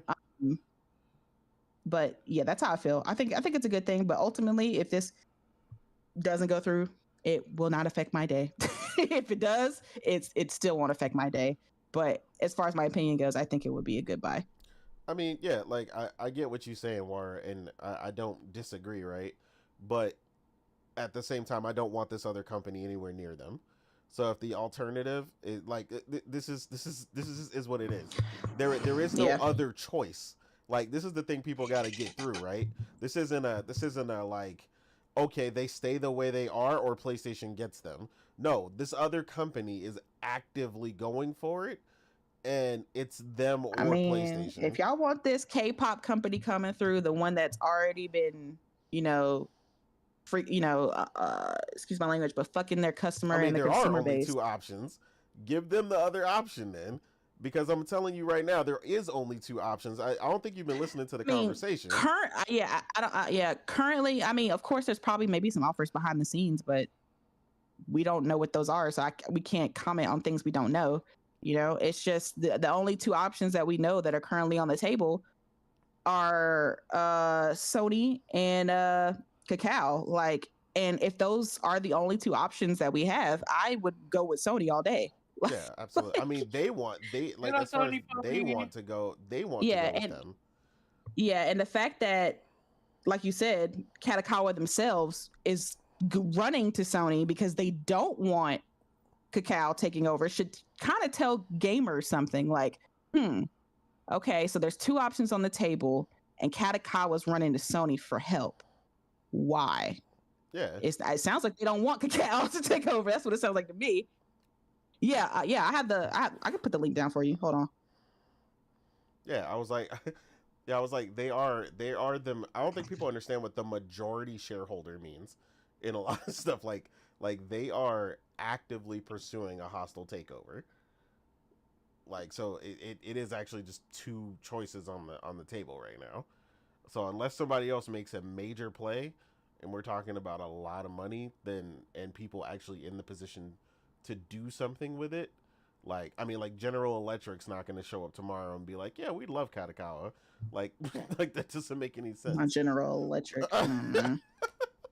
So what I think is gonna happen is it's just gonna if this is going to go through, it's just going to go through. Anime no anime, manga no manga. If Activision could have went through, Kadokawa is just gonna go through. Like, Bro, Diablo's worth more than Kadokawa. But I'm not talking about as far as you're thinking as far as regulators.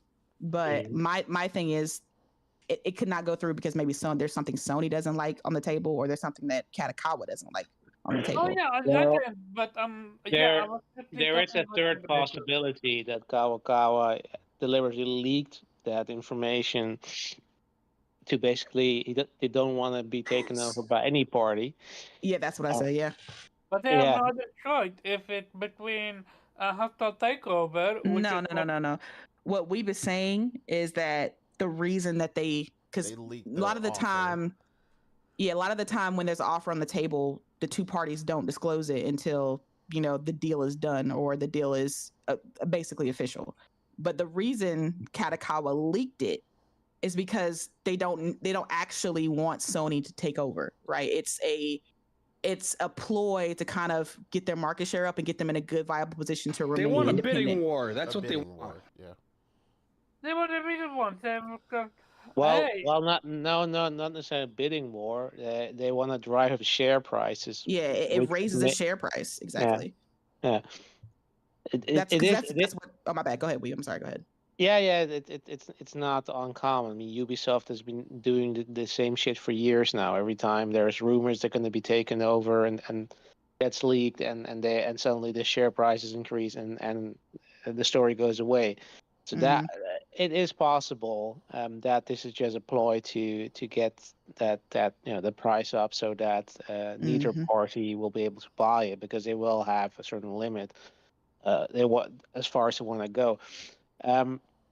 But yeah, I mean, it also could be like if it turns out that Cacao isn't is willing to go as far as they can, or maybe gets involved in some stock market manipulations as they've done before. Yeah, I mean then they might have to go with Sony just to avoid that alternative. By the way, this interesting thing is because Kakao is a Korean company, and apparently recently Japan has changed their laws, which should allow foreign companies to actually buy Japanese companies, which completely changed the ball game in terms of the whole adage that you can't foreign companies can't buy Japanese companies. Yeah, that's no longer a thing. So Weeb, you're confirming that Microsoft is going to buy Sega? Yeah, I was Yes. literally about. You literally about. Confirm it, You Weeb. literally stole my point. Now we're not doing that. I'm gonna take it over, but go ahead. Yeah, you nailed it on the head with this one. Yeah, that Not sounds just like a Sega. terrible fucking idea. It can be Sega. It can be Atlas. It can Atlas is Sega. It can be Capcom. Like they have the money. It's just a matter of companies wanting to sell or a hostile takeover. But the thing is like it's not likely because Phil has also confirmed that they're not in the market right now to buy a publisher. Oh, you That's know not they what they said last absolutely are. week. We not doing that. We absolutely We not are doing that. doing that because Oh man. it also makes Dude, sense. Like why the fuck would you buy a publisher when you're only you can't even make enough money right now to sell your debts? Like that's not gonna happen. Like you're not gonna. Dude, They weren't making money before they bought around and Activision. found That out. didn't stop them. his wet dream is an Asian company. What you're talking about, dude? Come on. Yeah, but What are not you how talking that about? works. Come on. Okay, but currently, Xbox, and this I'm talking about Xbox, not Microsoft. Xbox is in the hole for Activision. They still have to pay for that. Satya is not giving them any more billions, all right, until Activision starts paying for itself. Do we know That's- that? Activision's negative Yes. $2 billion right What do you now. mean? We know that. What Yes, do we you know mean? that. Sir, this is what we talking. Yo, This is why I they've can't talk to lost Omar. $2 billion off I of know, operating I know this. This is how margins. companies work, Omar. They don't just write endless checks that lead to nowhere. That's not. How do you think Microsoft became $1 trillion company? That's not what they do. And Phil's already confirmed, not like we needed it because it's common sense, that they're not doing any big acquisitions right now. They're not looking towards any big. They're looking for some small stuff, but they're not looking for anything big. You know why they're not looking for anything big? Because they just spent multiple billions of dollars on Activision. They They're got losing gotta money let off their pockets- Activision too. That's why they had the layoffs. They They're gotta almost let $2 their billion in the pockets hole sit. from. Morgan, you don't understand. Omar has shares in Sega and Capcom and Konami. He wants to raise those share prices. Yeah, he's trying to raise those share prices. I know what you're doing, Omar. But yeah, they're not doing that right now. At least right now. Maybe in 2-3 years, maybe they'll look to be interested in Sega again. But as for right now, they still gotta worry about paying off Activision to Xbox. They owe Microsoft. They owe what's his name? I keep forgetting that man's name. They still owe their boss money. All right. They're not looking. There's no way Phil's gonna be like, hey, I know you gave us like 100 plus or whatever, 300 plus $billion for Activision, but could you write us like another like, I don't know, like $8 or $9 billion for like Sega? Like, But the reality is like they bought Bethesda to bolster their number of studios so they could make more content from Game Pass. But once they went for Activision, that gamble failed. Right now they're on their way to becoming a third-party publisher. If you're going to be a third-party publisher, you're not going to buy a Japanese publisher because they're not making enough money for you to warrant that cost. Like nobody is going to buy Square Enix when they're constantly saying, yeah, our sales numbers are disappointing. You know, what kind of sense does that They make? gotta Like, try and find a way to make Activision profitable now. They're not profitable no more either. yeah, They might be this obviously, quarter, but the last 3 quarters they've taken an L on Activision. yeah. Yeah, So it's yeah. go ahead. Wait. No, that's the kind of point that the game changed as soon as that Activision deal went through, because then Phil no longer could hide behind, yeah, we're growing and we have to wait. Mm-hmm.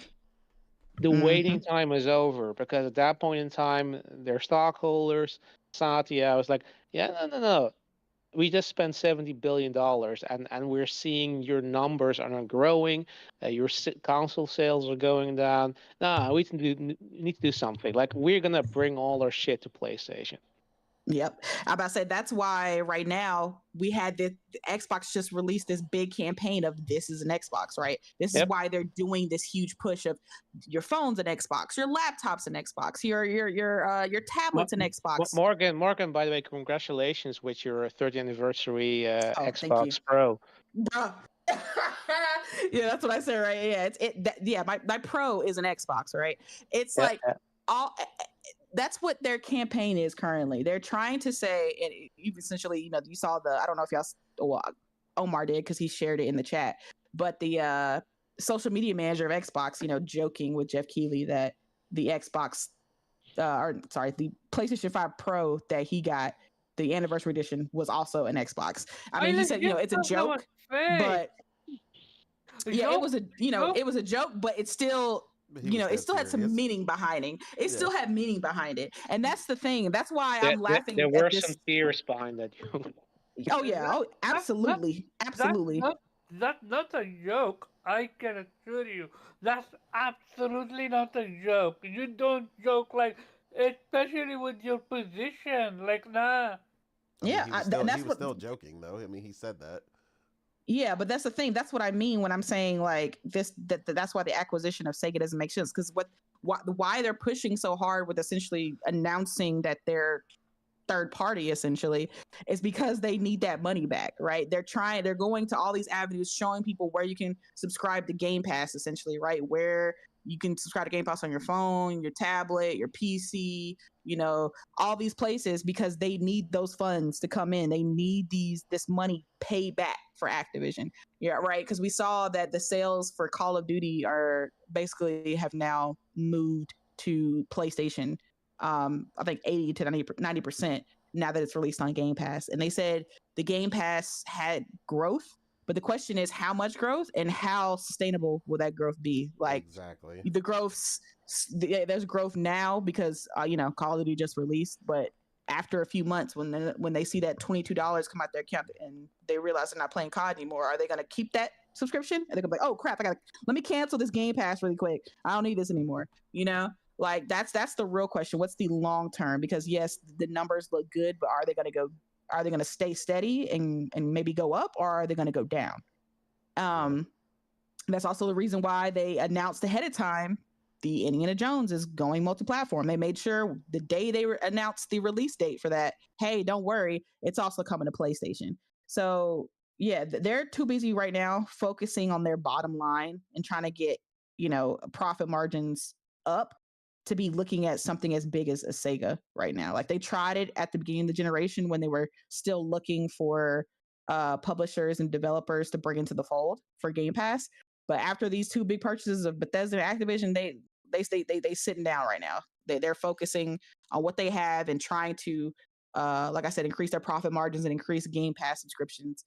And that's going to be their focus for the next couple years before they look for something else big.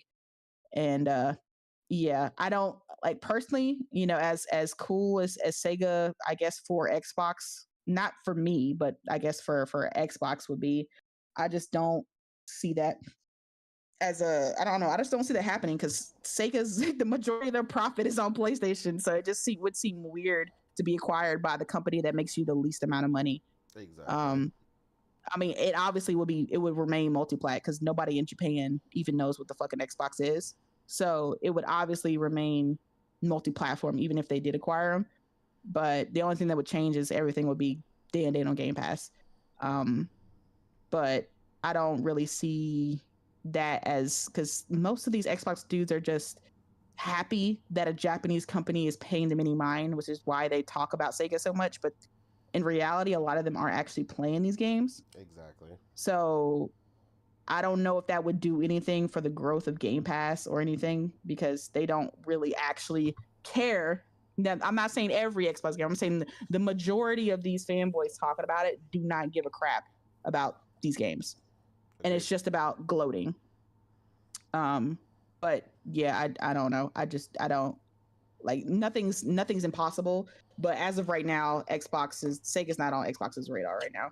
They're still trying to get their mobile division and everything, the mobile phone store off the ground and stuff like that. They're working on the cloud. Like, they just got too much crap they got going on. A lot going on. Yeah. So there's a reason those cuts are still happening. I'm not sure you realize that, but the all those cuts that are happening are all about getting money flowing in the right direction with operating costs. They're not just cutting that just cause.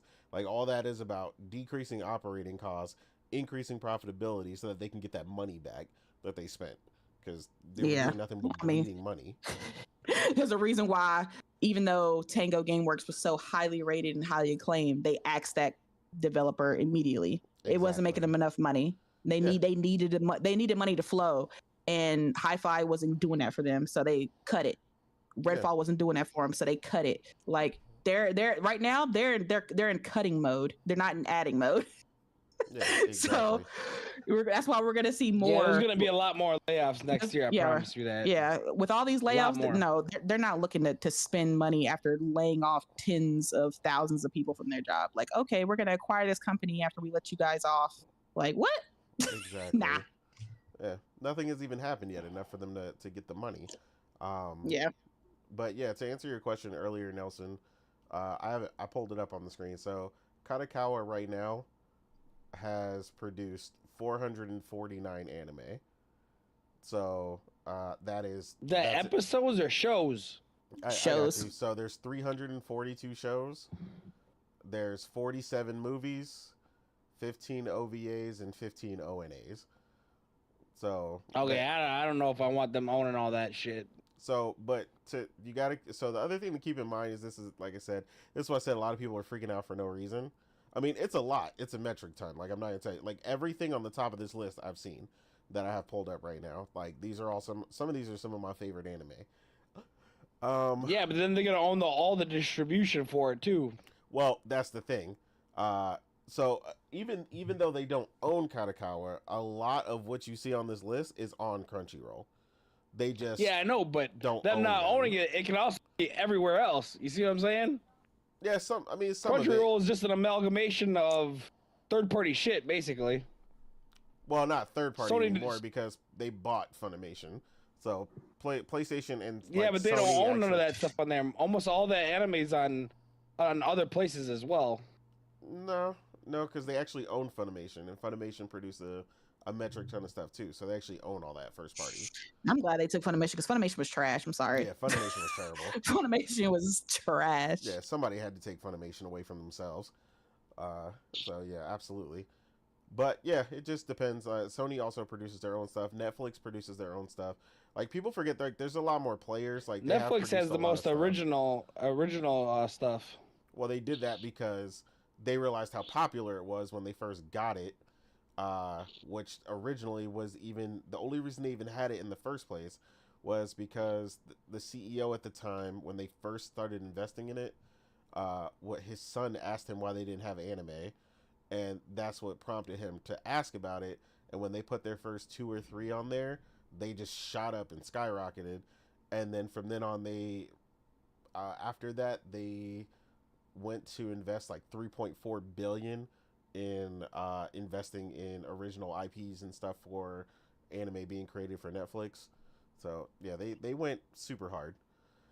But yeah, like I said, they do make a ton of stuff. But like I said, regardless, like, people are also acting weird like it's not available. Because like I said, most of these that are popular that I watch are still on Crunchyroll.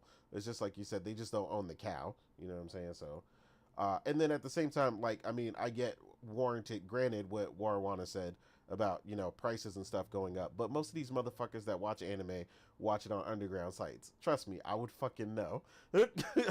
So most of these motherfuckers ain't paying for anime anyway.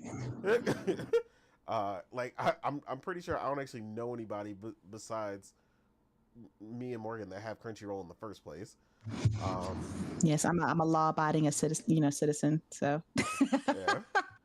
no, I'm just a sucker. That's all that is. Nah, but yeah. Anyway, we'll see what happens from there. Like I said, nothing could come of this. I mean, it's just a letter of intent, an offer on the table, and some maybes and some noise right now. Ultimately, it's the rumor, the factual thing that's on the table right now is that Kakao did make a move, and they are majority shareholder right now, 9%. So we'll see what that comes into. It might come of nothing. Like I said, this might just be combating that. So we'll see what happens when there's some actual movement on that. But yeah. So speaking of Sega, like you guys were bringing up, Sega recently was publicly celebrating and talking about and praising Atlas as their most valuable studio. This was obviously largely due to the insane amount of releases in a single year in 2024, with them releasing the SMT Vengeance, Persona 3 Reload, Metaphor ReFantazio, and of course some remasters of some other titles as well. And then they also published, didn't develop, but they published Vanillaware's Unicorn Overlord. Like I said, the latter of all three, which went on to sell over 1 million copies.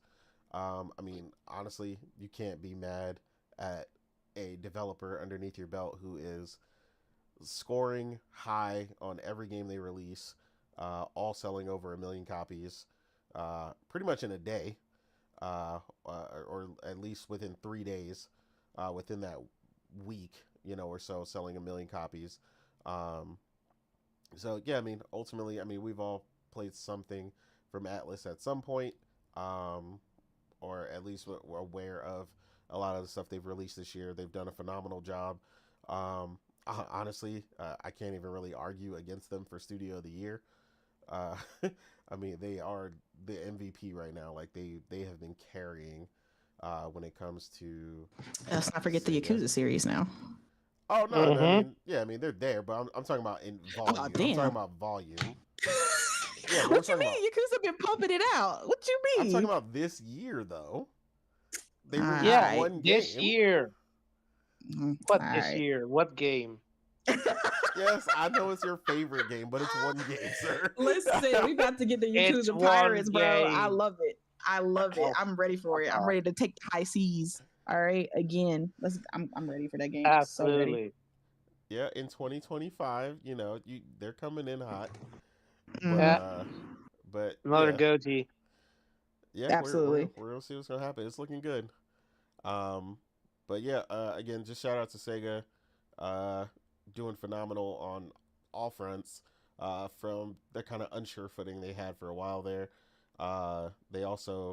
They didn't specifically shout these out, but obviously everybody knows that the recent Sonic game, did really good for some reason. I don't know. I personally don't know why. Why are you so hated? Did you hear what I said? Yeah, you said for some reason. Motherfucker, have I played it? Oh man. Oh man. Okay, How would I know? No. He's fair. I always say, if you don't play the game, Exactly. That's fair. That's fair. why I said for That's some absolutely reason. fair. I'm not saying. Wait, what game were you talking about? Let's be honest. There's so many Sonic games out there. You don't know which one came out which year, and which one was any good anyways. Yeah, Let's be honest. That's kind of true. Yeah, like as far as I know, this one's like a remake or something. Like I don't even know. Like all I know is it sold like crazy. Like all of a sudden. When I look at the Sonic games, I'm like, yo, Sonic? which one came out? Which one's supposed to be good? Which one came out 2 years, 4 years, 5 years? I don't fucking know, bro. So you had Gotta Google that shit. You had I Frontier. forgot what it's called. The Funny Frontier. That one Frontier sucked. I came can out tell you before. that because I bought that shit. Want my money back? Oh man. Yeah, Yeah, to be fair, Sonic Frontier absolutely needed SSD because that shit had poppins. The poppins had poppins. Fuck the popping. The game I don't know about sucked. that. I just What, know what some do you people mean? liked it, but their most recent one, the one with Shadow in it, on the front cover, sold like 3 million in like a week. So Okay, that's impressive. Especially for a Sony game. Okay.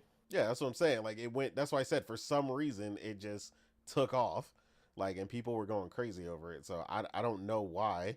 Like, but at the same time, then like I seen another game from a long time ago that looked like it, and like supposedly it was a remake or something. So I was like, I don't know like what's going on with Sonic. Like I don't really follow it like that. I bought Frontier for $17, so recently. So whenever this game drops, I'll check it out. But yeah, I don't know. Like I said, just shout out to them, doing really well. Obviously, releasing the game of the year, at least for me and Morgan. I don't know if it's your game of the year, Karaba, but Metaphor. For me too. Like a Dragon Infinite as well. It's between that and Astrobot. Oh, okay, well there you go. But yeah, congrats to Sega in general. I'm sure if there's a Publisher of the Year award, they probably gonna get it. At this point, I mean, I don't really know anybody personally who I'd put over them. Man, I just wish Sega would reveal that sales split. Oh yeah, that would be the carrot on that would just be the icing on the cake, right there. Because they swear otherwise, but speaking of sales splits though, and this is off topic, but shout out to PlayStation fans for showing how much we do not give a fuck about marketing rights, by Call of Duty selling 82% on PlayStation. So yeah, shout out to PlayStation fans for showing we don't give a fuck if it's on Game Pass. We don't care if you got the marketing rights. I mean, let's be fair though. Let's be fair, because I don't think the majority of COD players even knew that Xbox bought Activision. I don't think they realized that Xbox had the marketing or that it was on Game Pass. Every time I talk to somebody about gaming, and they tell me they play COD, I say, oh, okay, where you play it? They always, oh, PlayStation. I was like, oh, you didn't want to play it on Game Pass? They're like, what's that? And I'm just like, oh, oh, nothing. It's nothing. like the majority of people who play COD are on PlayStation. They've always been on PlayStation, or it's like Phil stated multiple times, PlayStation or Xbox, I should say, lost the digital generation, which was the Xbox One and PlayStation 4 generation. And that was a generation to get people locked in on COD for real, right? That was the one where people were really getting into online gaming and really getting into COD and really cementing themselves in their friends list, right? Getting into the, party chats and stuff like that. And PlayStation locked down the marketing for COD the entire generation. So everybody was playing COD on PlayStation.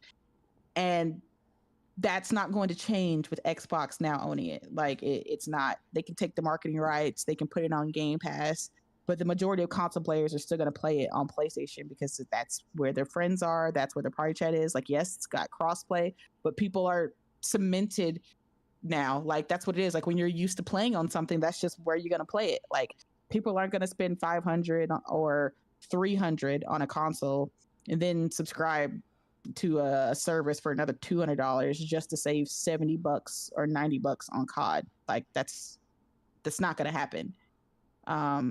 Which is why we see this phenomenal shift to an increased sales at PlayStation, because the little bit of sales that were coming through Xbox, those dudes just started playing it on Game Pass. Exactly.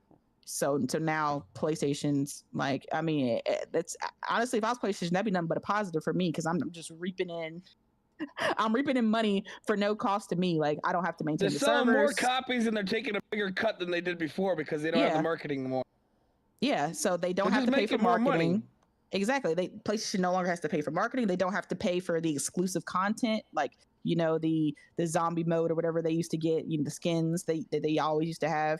Like they don't have to pay for any of that stuff. they take a bigger cut because I think it was 20% when it was It Activision was with buying 20, now it's themselves. 30. Now it's Because they had the 30, marketing. and now they're getting more sales. So for me, if I was PlayStation, I'm like, this is a win-win. This is great for me. They're making hand over fist on COD. So if I was PlayStation, I'd be happy. But Absolutely. shout out to PlayStation because that's just going to be the home of COD, regardless of what Xbox dudes like to say. That it is what it is. Like that's just it. People are now people just associate PlayStation with Call of Duty. That's just second nature now. It's Xbox having actual ownership or marketing. Is it going to change the zeitgeist or the mindset of gamers? So yeah, it's pretty much it's where it is now. I mean, that's where the pro leagues are. So if you're going to go pro, you're going to play on PlayStation, so on and so forth. But yeah, it is what it is. Our last topic, real quick, we run into it here. We speak frequently about the acquisitions that Microsoft has acquired, and all the things they keep trying to do to bolster their lineup, their first-party studios. And the one thing we always talk about with them is how they always seem to manage to not stick the landing. So, you got all this hot show, this crazy roadmap, all these promised games, this, that, and the third. And even every year is the best year for Xbox, and then at the end of the year, like, well, that didn't turn out the way we thought it would. Exactly. Next year, though. Next year. So some year. It's always a next year. It never fails. Yeah, they might as well say some year at this point. But yeah, Stalker 2, although not first, again, they did have a marketing deal, and they have a timed exclusivity for Xbox.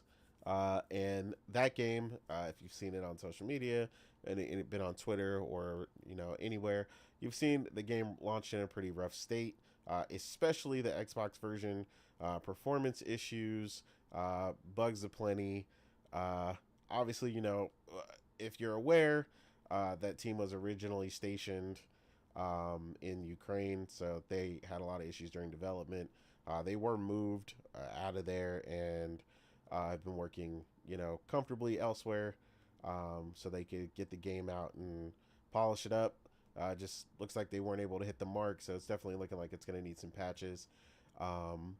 Performance obviously is going to vary on PC depending on your hardware and how capable that is.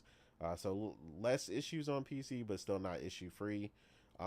But the good thing, at least for them, is that if you don't, encounter any game breaking bugs and things of that nature, just some of the funny ones where maybe you shoot someone and they fly off screen. I'm hearing what's there is actually solid. So it looks like there's a good game underneath, which I didn't doubt based on the previews and things that we did see. So I'm looking forward to playing it myself.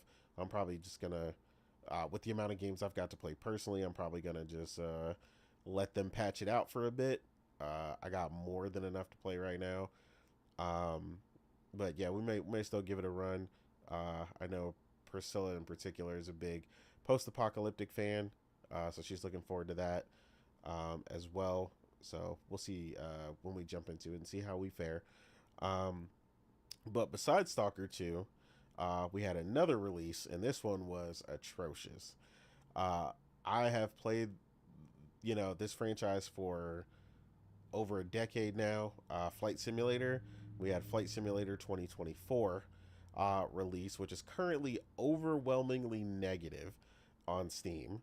The game is pretty much unplayable. Evidently, they thought to try and move the majority of the game into the cloud, which caused server backups, server hangups, a bunch of other issues going on. People basically just sitting in queues, not being able to get in, not being able to play the game, especially if you bought it on Steam, then you paid for it outright. You're not playing it via Game Pass, and you can't even get in to play your game. So yeah, they are running into a world of trouble where, like I said, besides all the bugs and glitches and things going on, people can't even get in to play the game. So rightfully so, people are dragging that game up, down, left, right, and center, all around the street.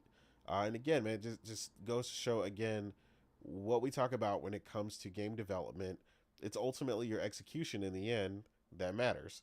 Uh, and for some reason, whether it's companies first party under Xbox or working with Xbox, it just seems like a lot of the times there's something wrong with the execution in the end when they need to actually put the game out. It's just the hype. Either the hype's not there, everything they It said. ain't never what they showed on the early trailers. You know what I'm saying? That's my biggest issue. Yeah, I mean, it's Like, not oh, quite that the looks same. fire. And then the game comes out and they're like, yo, this is that Temu goddamn version of this shit. Well, not to mention, Xbox being under fire for using PC footage a lot of the times in their promotional footage on Xbox stage when they need to be showing the Xbox version of a lot of these games, so people have actual expectations about what they'll be getting, what they'll actually be playing. So a lot of times, shout out to, again, what everybody has been saying is that Microsoft or the Xbox division treats PC players better than they do Xbox. But yeah, I don't know what's going on. Like I said, the teams just, I don't know what it is. Working with Xbox in some capacity seems to just never really work out for a lot of these studios. You've had some do okay, but the majority, like, they just can't get a continued cadence of just like a string of hits. Like, nothing really hits like it's supposed to. There's all this pressure per game because the last game didn't hit like it was supposed to. So then the next game and the next game and the next game. So then here we are, obviously getting ready to go into 2025. And, people are already anticipating some games that don't even have a release year, like Fable, counting that for 2025. They did say 2025. I just call bullshit the minute they did it. That's all. I haven't seen it. I mean, as far as I know, they don't have a release year. It says to be announced. They said 2025. It's on some official Xbox image. Like, they never like said it in a like an actual You trailer or talking about anything, but it's on leak? one of their. No, it was a tweet that they had where they had like the what's coming up for Xbox, and they had like Fable for 2025. Color me so shocked, or that game is smaller than we all think. yeah, I mean, they talk about it's gonna be bigger according to them, but I don't know. I'm excited for it either way. Mr. Boomstick told me it's game of the year. Oh God. But yeah. Revolutionize RPGs. Yeah, Xbox has a tendency, like you said, to and the fans kind of Overpromise, underdeliver. Yeah, exactly, Nelson. Overpromise, underdeliver. It's like, this is kind of why I'm like, I just kind of laugh when people are like, man, Xbox's showcases are so much better than PlayStation's, man. It's just da da da. I'm like, yeah, they got a lot of flash, but then when it comes to actually delivering, it's just it's not the same. Like, you got all this fanfare, like, oh man, look at this game, that game, that game, that game. But then when the execution, when it actually matters, when it gets in the hands of actual gamers, it's just nothing but disappointment, really. Like, I see it from actual big Xbox fans all the time, where they're hyping up this game, like, oh man, it's gonna be the next best thing. But then when they get hands on, they're like, I mean, it was okay. Like, it could be worse. It could be worse. I thought it would be different, but I mean, there's gonna be somebody that likes it because it's in Game Pass. Yeah, it's a Game Pass though. So. At least I didn't pay for it. Like, what? Yeah, exactly. That's the benefit. That's the positive of the game. I'm like, that should not be the positive of the game. Like, well, at least I didn't have to pay full price. What? And it's just, that just seems to be the sentiment of Xbox. Like I said, they have some really good showcases, but then when it comes to the follow through, not only with expectations but also with timeline, they'll be like, oh, we have 7 games coming out this year, but then they'll have delay after delay after, and be like, oh, we pushed this back because we needed more time, or we pushed this into next year because we had too many games, so we had to give those games a break. But then when the games that they gave, they had to push Evolve 2 goddamn bangers to release this week. We pushed the Valve back because it was just too congested. But then the releases that were congesting that time slot were Flight Simulator, which launched in a crappy, buggy state, and then Stalker 2, which also launched in a crappy and buggy state. and it's just like that. At least they Really, consistent.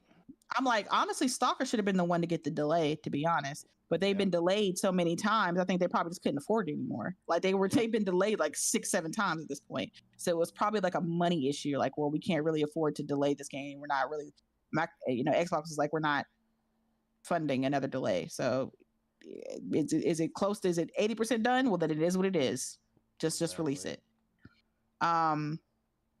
So yeah, I think Stalker should have been the one that kind of got switched. Avowed should have came out if what they said was true, that Avowed was ready. It's just we just delayed it just to get it out the way of other games, which is hilarious with the irony of it of the fact that they pushed it into an even busier window. Yep. They pushed it at the same time that the Pirate Yakuza's coming out, that Monster Hunter's coming out, that Assassin's Creed Shadow is coming out. So you pushed it into an even bigger release window cadence to be forgotten. They pushed that game into a goddamn kill zone. I'm like, that you guys didn't help. You made it worse. But it's the execution, the fact that when they preview games and they show off gameplay, it's usually PC gameplay, which is cool because they launch on PC, so that's fine. But it kind of gives console gamers a false perception of what to expect, right? Like, oh man, I played it. It was 4K, it was 60, the graphics were amazing. But then, they were all hype about the tweet from the Stalker account that said, the game was going to be 4K 60 on Xbox Series X. But then people were showing that how it looked nothing like the trailers on their actual Series X's. Like, yeah, like the frame rate is unsteady. The fidelity is not that good. And it's just like, I mean, I kind of expected that. It's a UE5 game. It's open world. I didn't expect it to be crazy running at a high fidelity on console. But I mean, I know marketing speech, and I know the way these publishers like to frame stuff. So that wasn't a surprise to me.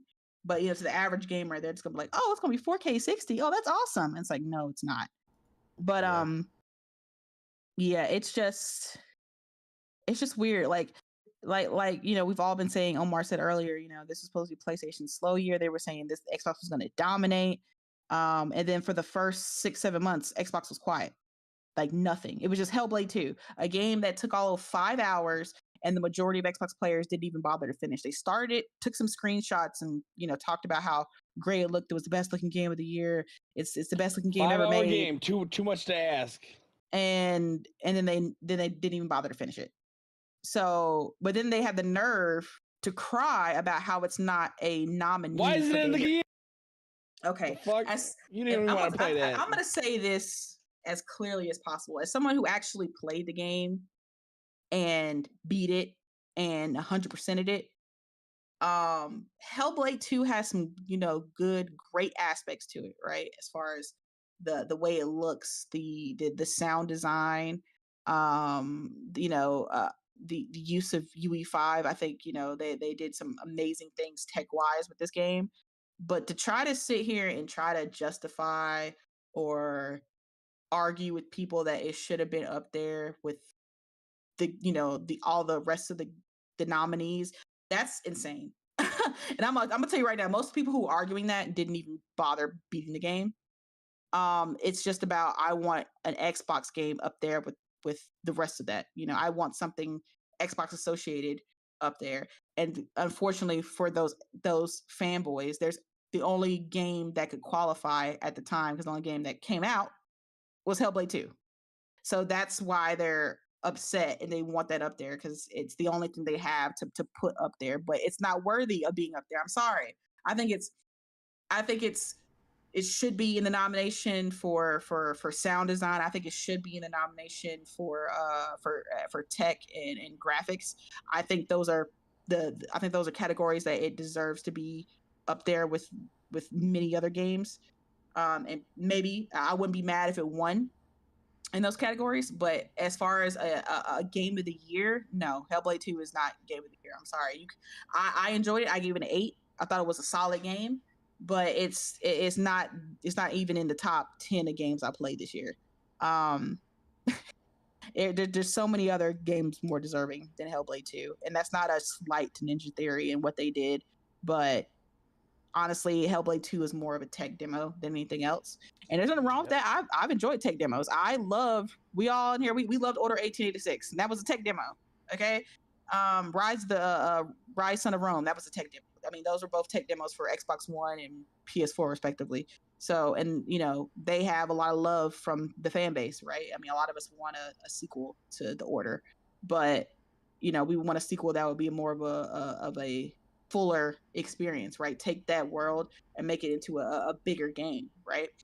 But Hellblade 2, it just seemed to honestly take what the first one did and kind of make a more smaller, compact experience. It almost, I'm not gonna say it lessened, but it didn't feel as visceral as the first one. But that's just my opinion. Like I said, I still think it was a good game, but it did not deserve it rightfully is not in the game of the year category. But yeah, the flight simulator and Stalker 2 thing, like, it's not a surprise. Like, after all those delays from Stalker, I pretty much knew it was going to be a buggy launch.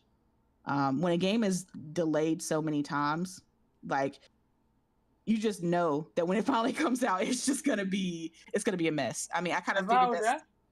Yeah, I mean, I kind of figured that was going to happen with Cyberpunk, because it kept getting delayed, and I was like, oh man, when this game's like, even before Ukraine went to war with them and shit like that, though, that game was supposed to come out in like 2013 originally.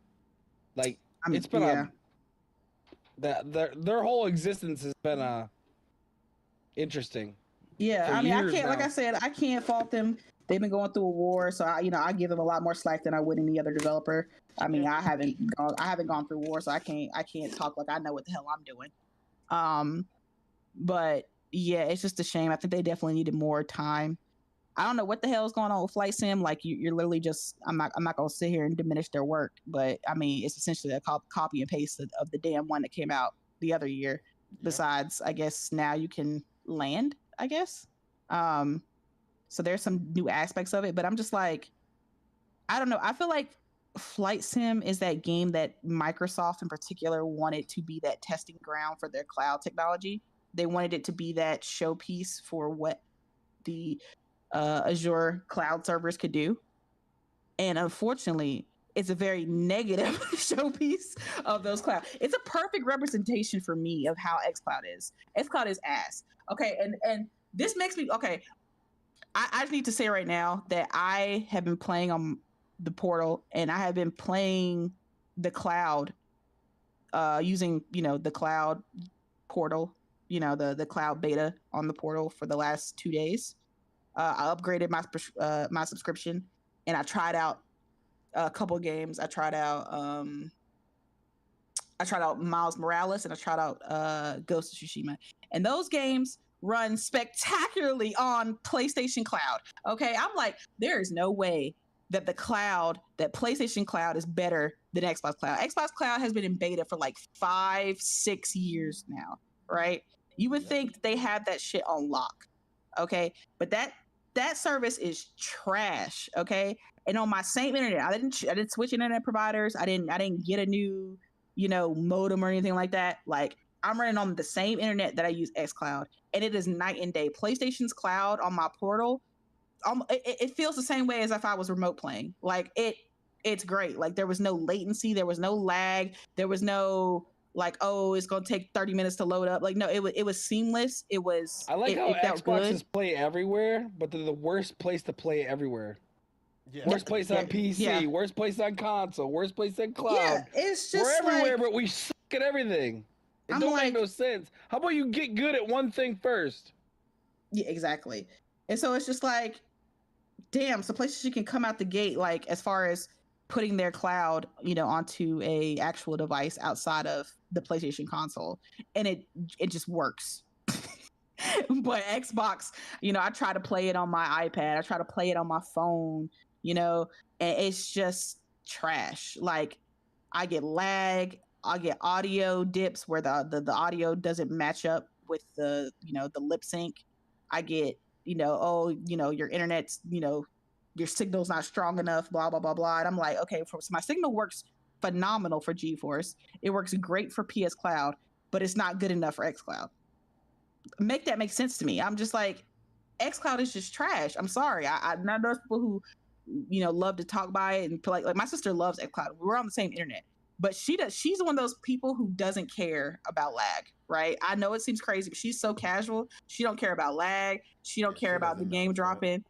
Like, she doesn't notice that kind of stuff. The game will drop and she'll just boot it right back up. She is like one of those people who it doesn't take much to impress. Like, as far as games go, she's just happy that she can just play in her bed and she doesn't have to get up. So she doesn't care about how bare minimum ass Cloud is. But I tried Cloud and I'm just like, nah, this is not good enough for me. I'm sorry. There's no excuse for that. Xbox has been working on this for years. It shouldn't be this bad. But yeah, it's insane. And now, you can play with xCloud. They upgraded it so you can play, the games that you own.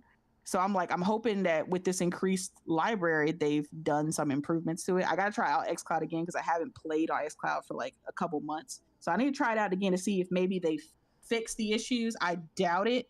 But like I said, it's insane that PlayStation Cloud is, they're running it in beta, for the first time on a device outside of a PlayStation console, and it just works amazing. Like I said, I played a fast-paced game. I was swinging through New York City as Miles, going crazy fast, no lag, no issues, no pop-in. It was just working.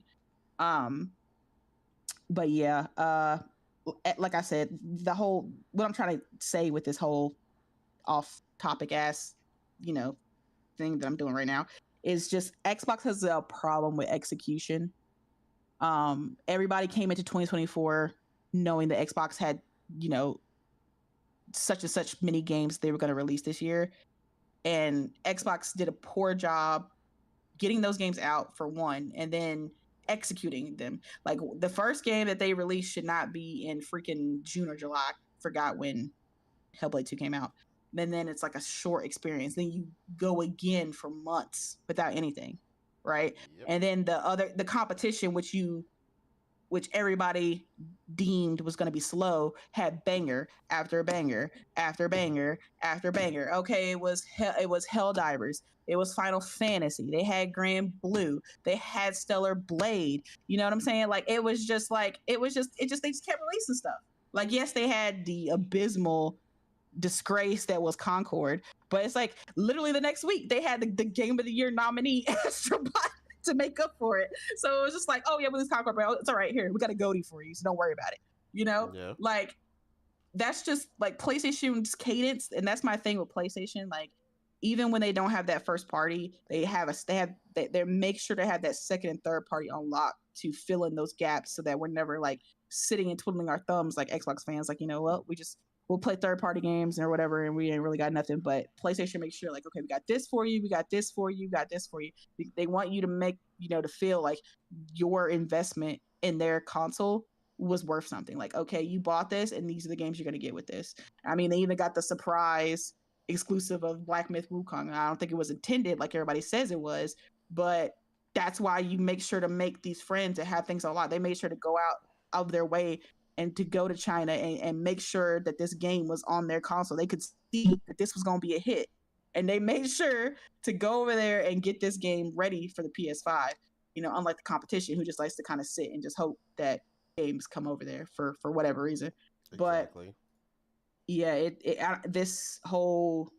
these releases for Xbox kind of just speaks to the bigger issues that they have of the follow through when it comes to their games. Because honestly, I don't even see, the first with Flight Simulator 2023 or 2022, whenever it came out, I saw at least a lot of people pretending to play it, screenshots and gameplay clips. I didn't even know it came out until I think it was Weeb who shared it in the chat, or I can't remember. And I was like, wait, it released? I bought it. I bought the day one, if you're talking about that one, the 2020. No. I'm talking about this new one. I didn't even know it came out. Yeah, none of us knew. Yeah, I was like, wait a minute. Yeah, Weeb shared it. I was like, wait, it released? Nobody was talking about it. Like, even like and my timeline's full of like Xbox and PlayStation people. So even if I don't care about a game on Xbox, I'll see people talking about like, oh, this released, whatever. I didn't see anything on Flight Simulator. The first time I saw it was about the mostly negative reviews it was getting on Steam for the issues that it was having with the cloud. And I was just like, wait, no, so nobody, did Xbox say anything? Did they tweet about it? I didn't even know this game was out. Like, did they market it? Like, I mean, that's a dumbass question because I know Xbox did market it, but it's just like, oh, damn, that game came out. Okay, well, shit. And then it's not doing good. And I'm just like, oh, okay, well, damn. Man, at least to Stalker's credit, though, it's like, people are enjoying it regardless of the bugs, which kind of, I know. And it's weird to me that people have this thing where some games are allowed to have bugs, but then others aren't. Some games, bugs are seen as part of the gameplay, part of the DNA of the game. Oh, it's this game. Well, you should expect it. It's what makes the game fun. It's the quirky little nature of our game, and kind of thing. But then if another game has bugs, it's, oh, that game is a broken mess. It shouldn't. I paid $70 for this. This is unacceptable. Bad development team, bad dev cycle. Like, oh, they were crunching, all the type of thing. Like, I just find it so weird that gamers do that with certain games where bugs are acceptable for one game, but then if it's another game, it's unacceptable. It seems weird the way gamers, define when bugs are okay and when they're not. Yeah. But regardless, I am happy for Stalker. That I think that team deserves a W just for everything they went through. The fact that they still decided to develop a game in the midst of a war, because I might have had to been like, all right, I'm out of here, bro. I gotta get out of here. Gotta get my family out or whatever. But the fact that they decided to push on and still make this game, gotta give them kudos for that.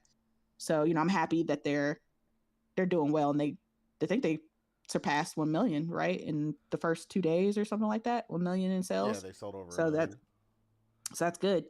I mean, I know that was on PC because I know the Xbox teams didn't do it. But... that was PC. Yeah. but regardless, I'm still happy for the team, for that team. Steam specifically or something. So yeah. But yeah, that's really all I gotta say about it. Question: are we gonna get the same, people that dogged on Days Gone say a single thing about Stalker 2? I mean, that's assuming they about what? It. What are you associating? What do you mean? I mean, I know for a fact the same people that talk about how Days Gone is broken, which Days Gone came out broken, no question asked. All of a sudden, I'm going to be silent about Stalker 2 being broken. I mean, that depends. I don't really got tabs on anybody that was talking about that. Yeah, I don't remember people saying that. I'm calling you out. Absolutely.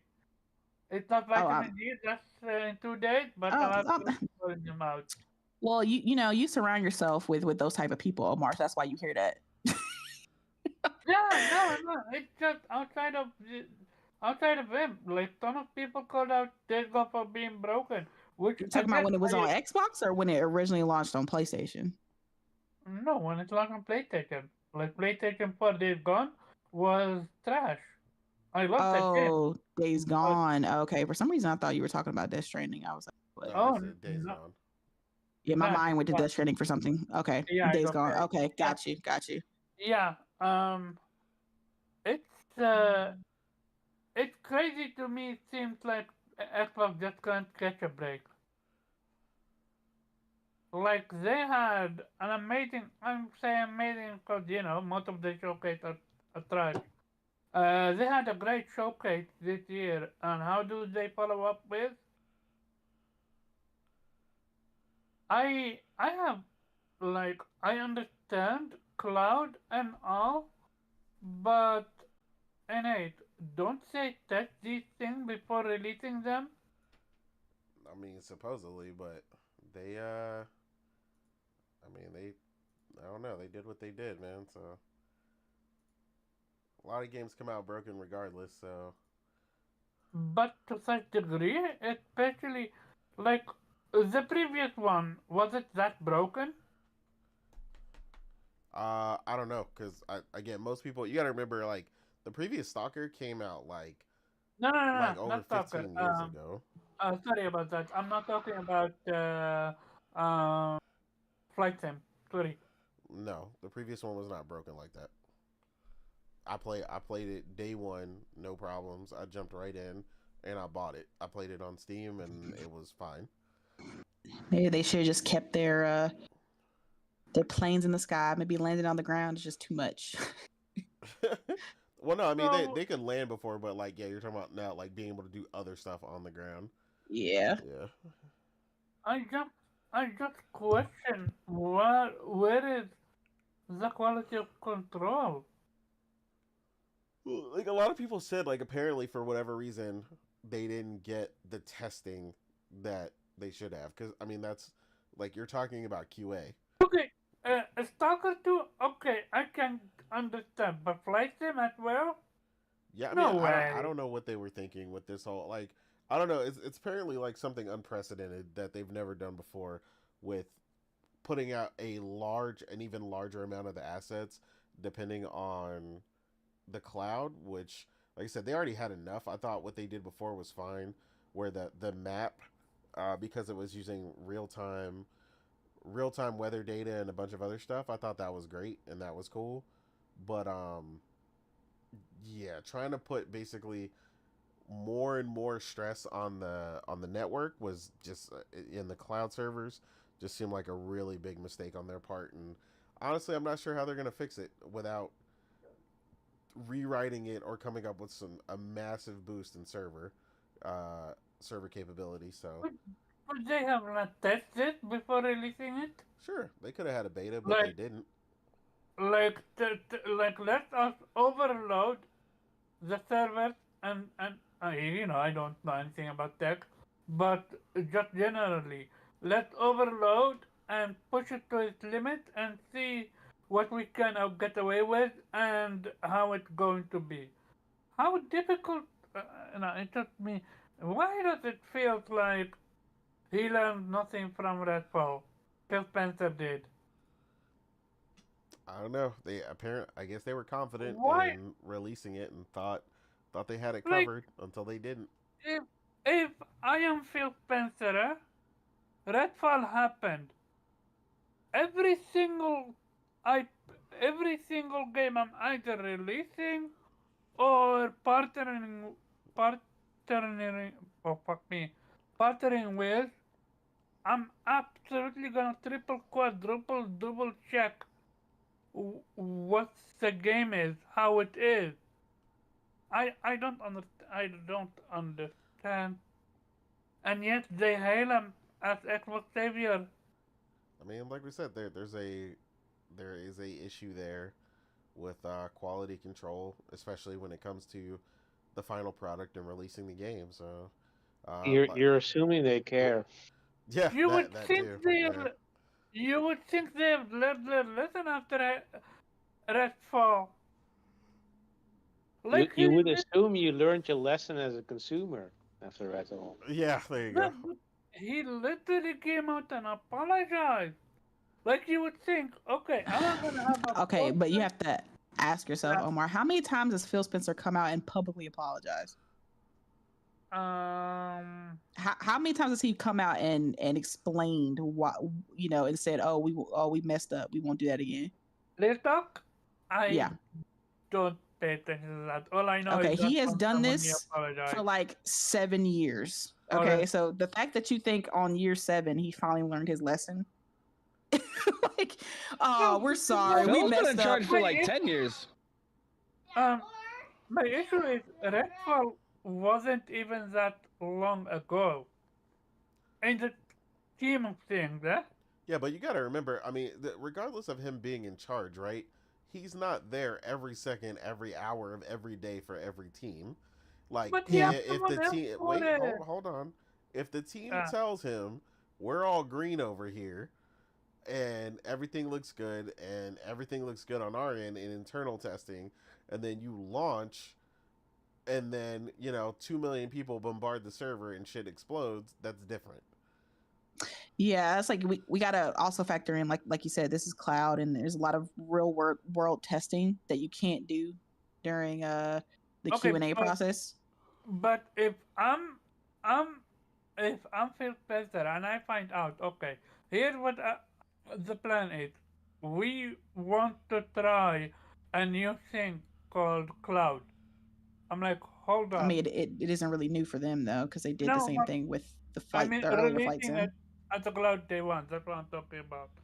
I'm like, hold up. Did you test it? Did you overload it? Did you make sure? Like I mean, after okay, the, but what if he did all that and they say yeah? then that's nothing they can do anything about it. Okay, so that's the point we're making. Yeah, I like, mean, like there's many people like okay. The thing with being who he is, he has multiple people under him. Like Matt Booty's in charge of first, and then Sarah's in charge of like Xbox division, and then they have people under them, and then those people have people under them. Like Phil isn't going around to each studio individually and looking and assessing Very them like kinky. you know, going around and looking at each studio individually and like, all right, let's get a 3-hour synopsis of what you got going on, blah blah blah. Like he would have to be everywhere all the time to do that, and since he's not he's not God, so he can't do that. But that's why he pays people under him. That's not what the Xbox You sure he's not God? You community better telling ask some me. Xbox fans that first. He said, "Well, we." That's not what the Xbox community is telling me. Phil is Oh yeah, I God. mean, he got that Jesus picture of Huh? Phil going on. He's a Lord and Savior. That's what they would like you to believe, but it's just, I mean, that's why you have individuals under you to handle those type of things. That's why you have, it's just not But him. when He, those individuals don't even pay attention, what you gonna do? You fire and replace them. Something that he doesn't sure, have but the you have to figure out who was the one that messed up, though, because like I said, there's hundreds of people, thousands of people working in these different divisions. You gonna tell me which one was the one that messed up? Like, there's so many checks and balances being done between these divisions. It's hard to pinpoint like, oh, it was Gary from the third floor. He was the one who didn't check the game like he was supposed to. Like he was the Yeah. reason Not why this game. Gary. Oh, Yeah, no. so it's just like, you can't really pinpoint who exactly. You just have, that's why you just kind of have to do what you can to get people to that's why Phil has to essentially make sure he gets the right people to work for him, and make sure that these people are community, and make sure that these people know what it is that you expect from them. I mean, that's kind of his job as the head to know, to let people know. And that's why, not to go off topic, but why Sarah said that, she had to have that meeting with Phil or whatever. She had to email saying, I don't know what this man wants. He says one thing for me, but then he expects another thing for me, and it's just miscommunication going on, and blah blah blah blah. And that's just what it is when it's like you have to work for these top CEOs. It's just they expect one thing and say another, and it's just hard to deliver all the time. But I I'm know not gonna exactly what excuse. went wrong. I know exactly what went wrong with Oh Flight God. Simulator. Oh my God, Kay. Hey, Kay's about to say something completely who is here? inappropriate. Go ahead, Kay. No. I know exactly what went wrong, and it's on subject with what you're talking about. Gonna Oh, lose a okay. That him TV rating. him hiring the right people, right? So I Yeah. found out, just how Halo, contracted out some of the work for the game, right? Mm-hmm. So they contracted out a lot of work for Flight Simulator, and guess who they contracted that work out to? Who? Boeing. Bruh. Oh, that's exactly why they fucked up. Not Boeing, the worst freaking. Oh my God. Hold up, who's that? Boeing It's is a airplane company, essentially. One of the worst, to be honest. Yeah, they have a horrible they've been track in record. trouble a lot lately. And they assassinate their So employees. basically you're telling Oh, me God. you know about Yes, it was a something joke. they didn't even know? Talking about zero quality of control. But go ahead, Kay. Oh no, I was just saying I'm telling you right now that it was a joke. No, Because I Boeing, mean, like, I know. Because you're saying because it was Flight Simulator and you're saying Boeing. Yeah. I know. Yeah. It yeah. but Xbox has that's one of their main issues. They have to figure out where miscommunication is happening and Absolutely. where the disconnect is, because there's some kind of disconnect between the top brass and the developers, that there's a lot of communication isn't syncing, right? I don't know if it's they need more time and the top people are saying no, we have a deadline, you need to just make it, you need to make it work. I don't know if it's they are just saying we're good and they actually think they're good, but then when you launch it, it's just, unexpected things happen. I don't know what exactly is Xbox's issue when it comes to launching a game that's, at least, not broken. I don't know where they're failing. But I mean, I get what you mean, Omar, because at the end of the day, it always comes back to the top. Like, if you're the boss, that's on you. It is. Yeah. Which is why You put in these people in charge too. Because Shit it's easy. shit rolls downhill. Because it's easy to throw people under the bus. But Yeah. how many years has he been doing this? And not one time did he question himself, okay, so why does this keep happening? Why must I go up there and apologize every single but the time thing a is, game gets fucked up? Like I would call Satya and I would say, I am lining them up and I'm asking every single one of them what he or she did. And if I not lighting them up, yo. He said a firing squad, yeah. No, just the fire, not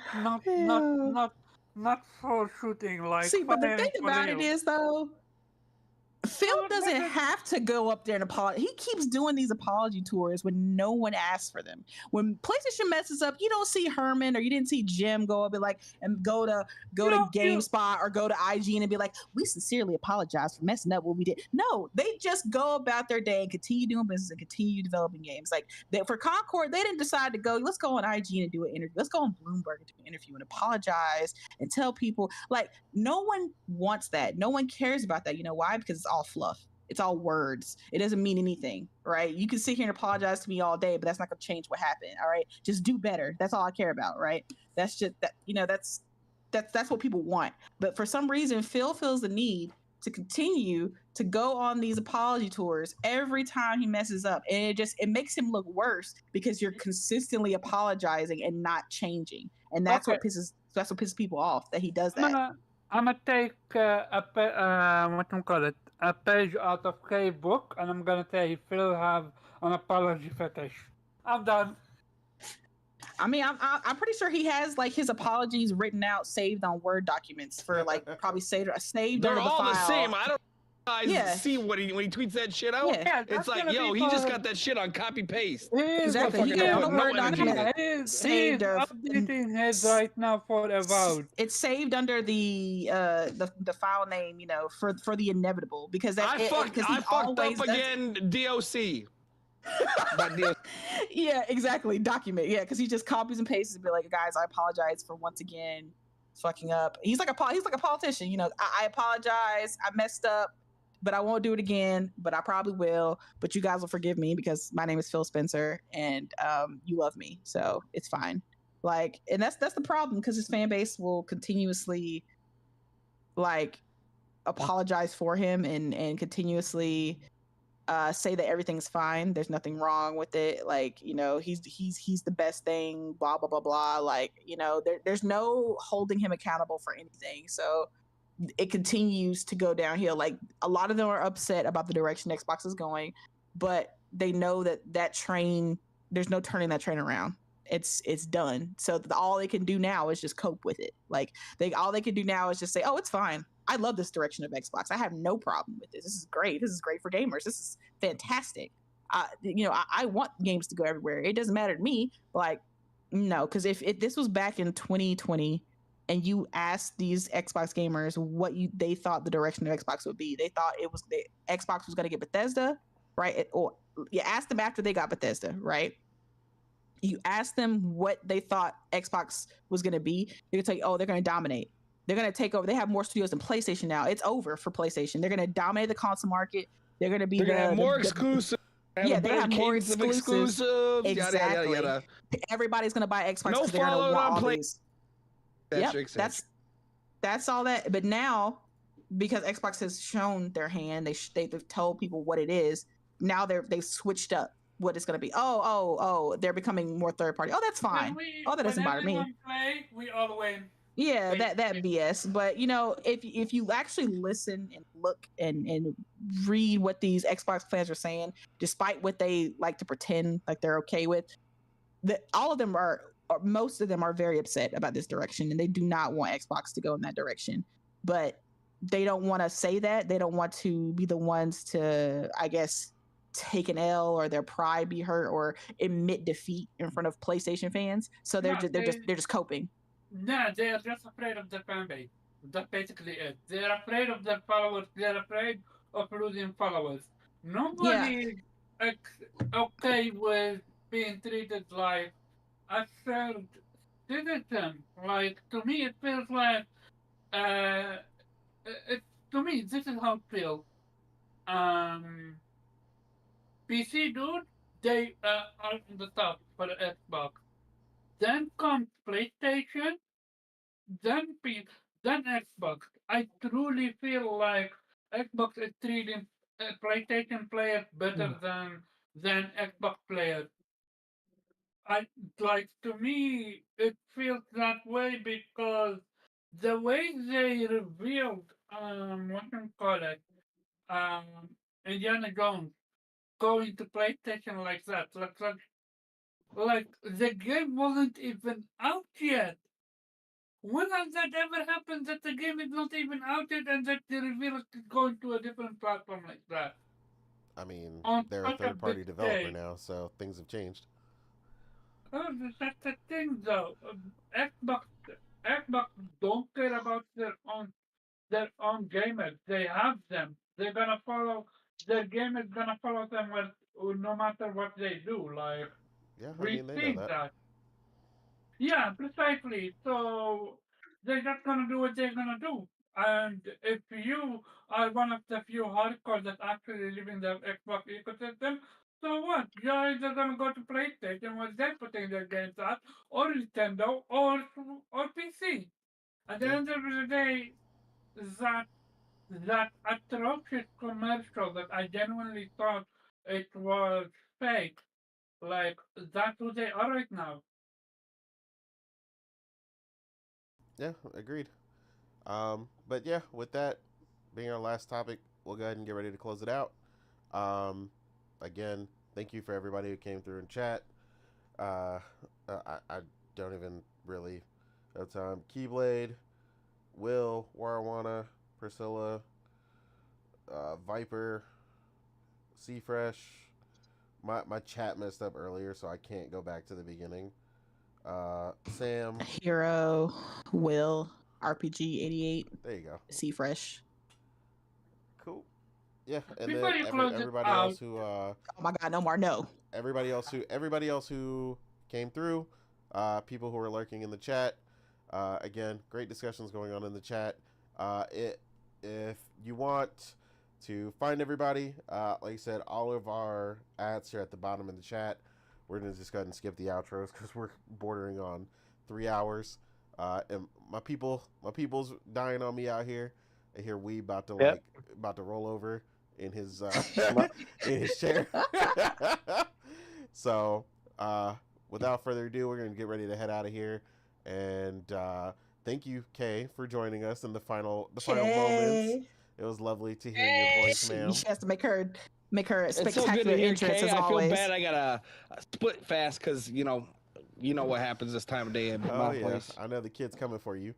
They're like, "Where my Yeah, food they at?" have been for about an hour and 15 minutes. They keep coming down here like, "Yo, get out to the grill," and I'm like, "We ain't done yet, bitch." Well, yeah, the kids don't play about their food, All right.